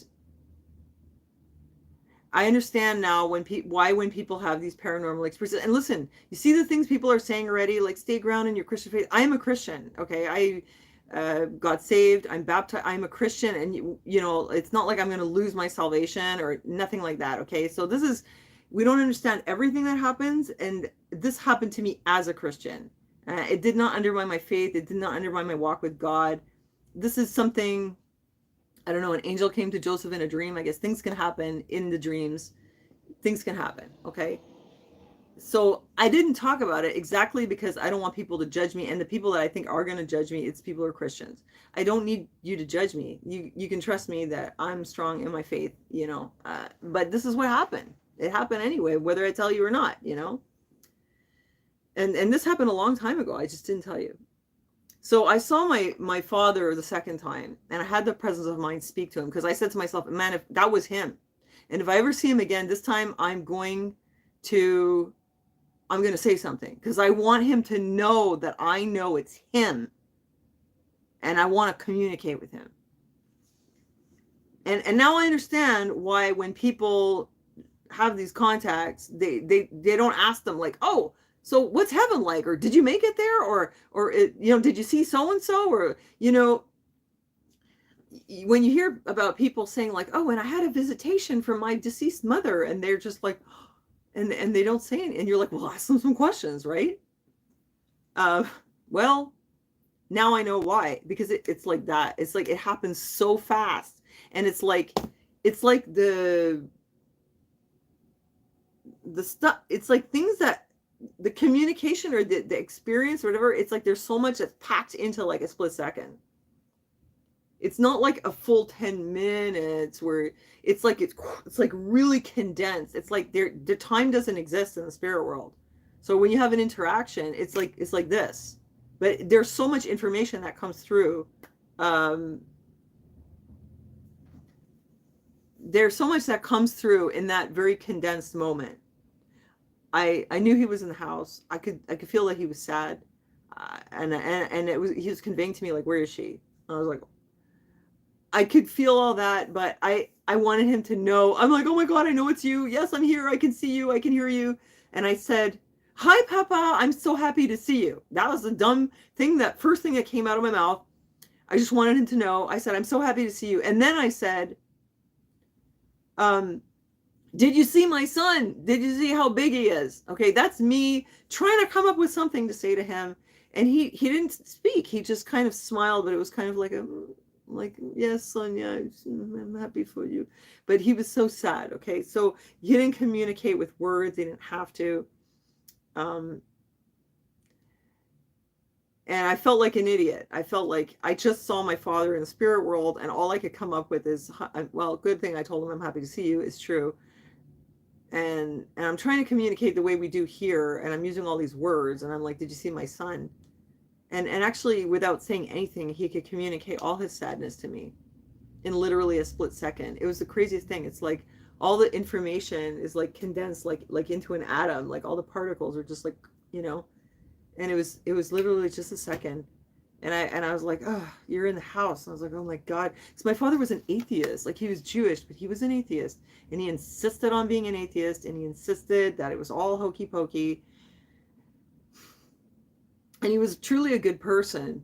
And I did think, oh no, like, did you get stuck in the house? You know, because he died here in Montreal, but he was in that house in Vermont. I think he just followed my mother, because when he died here and they had a sort of, it wasn't a funeral. He refused to have a funeral. He did not have a funeral. He did not have a burial. I don't even know where he's buried. He's somewhere. He gave his body to science, which is great, but I would like to know where his remains are. But anyway, he was in the house, because I was in the house after. We had a sort of wake for him, and I was blow drying my hair, and I was like, oh, he's here. And I was just like,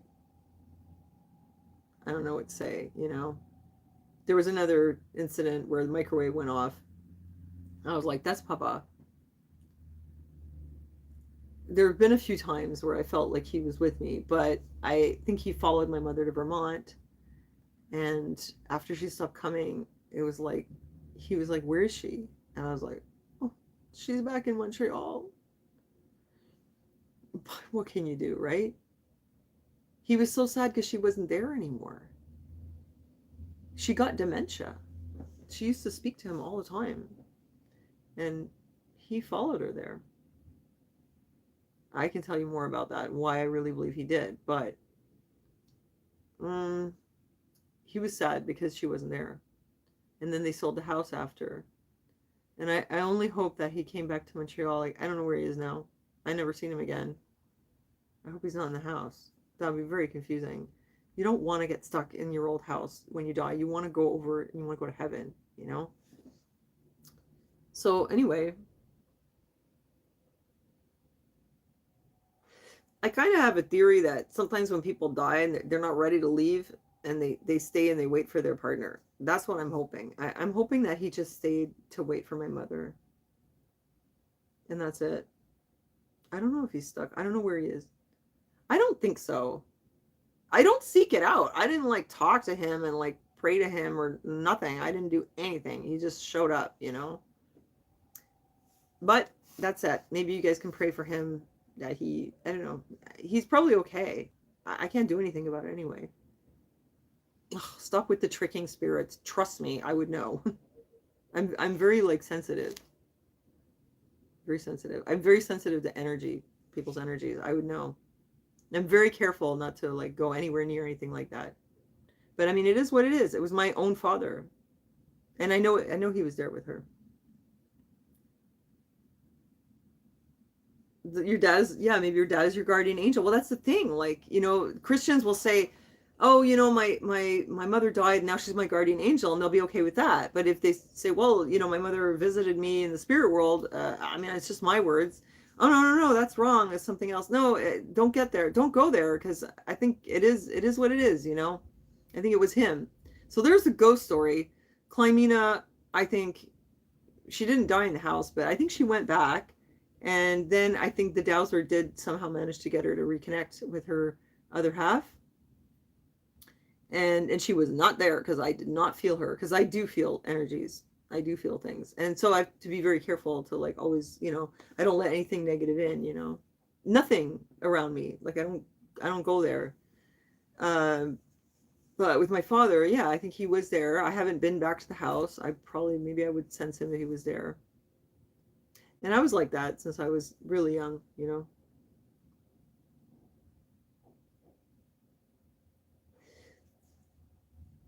What's this? Oh, your dad came to you 15 minutes after he died. He promised me when I was little he would let me know he was okay after death. And you did see him. You never saw him again. Yeah, so I think that sometimes they can do that. Yeah, your dad's ashes in a box on mom's dresser. I don't think I could have somebody's ashes in my house. I think that would freak me out, honestly. My dad is in like some kind of thing where they put the ashes. Oh, you had that happen too with your dad after he died? So it's not just me. I'm glad I brought it up now. I mean, he's probably okay. He's probably just waiting for my mom.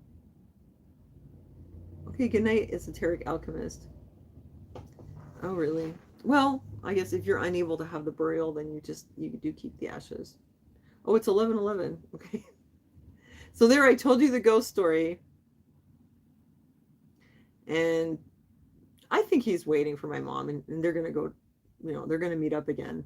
He's probably just like guardian angeling her until she goes, I guess. There's a few times in the last couple of years where she said to me that, "Oh, I saw him," you know, and I was like, "Oh, is she just imagining things or what?" But when she was at her first place, she said, "Oh, Papa was here. He came to see me," and I was like, "Really?" So who knows? We don't know. But yeah, that was my ghost story. That was the house in Vermont, and they'll be reunited, you know.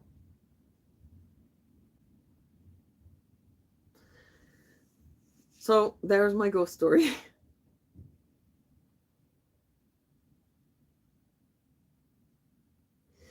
Well, I hope you enjoyed that story. And this has been a very long live. I really love talking to you guys. We covered so much. We talked about all the disasters, and we talked about my treasures, and we even talked about ghost stories. I was going to tell you about my surgery for my explant, that I'm going to have it on the 21st of April. Please pray for me. I trust this doctor. I think he's good. I just pray that everything goes well, but I have to do it. I got implants back in the 90s, and I have to get them out. So that it is what it is. And I should be in good hands. I just wanted to let you know that I scheduled it. I thought I was going to talk about that, but you know, I talk about whatever our conversation, whatever direction it goes in, you know. And you guys are amazing. You're wonderful. It's so nice to see you. And I will probably put up an Anita video for this weekend. I'm going to get it together and finish that. Oh, thanks, Dawn. I'm glad you made it for the live stream. Okay, thanks for your prayers, Nikki. Okay, well, I guess I'm going to head. Yeah, thanks for keeping me in your prayers. And thanks for praying for Mo, because he is doing a lot better. Thank you, Kukum. Good luck with the marketplacing. That's awesome. So that's it, guys. I guess I'm going to head. So thanks again for joining me. Love you guys, and have a good night. And I'll see you soon. Bye, guys.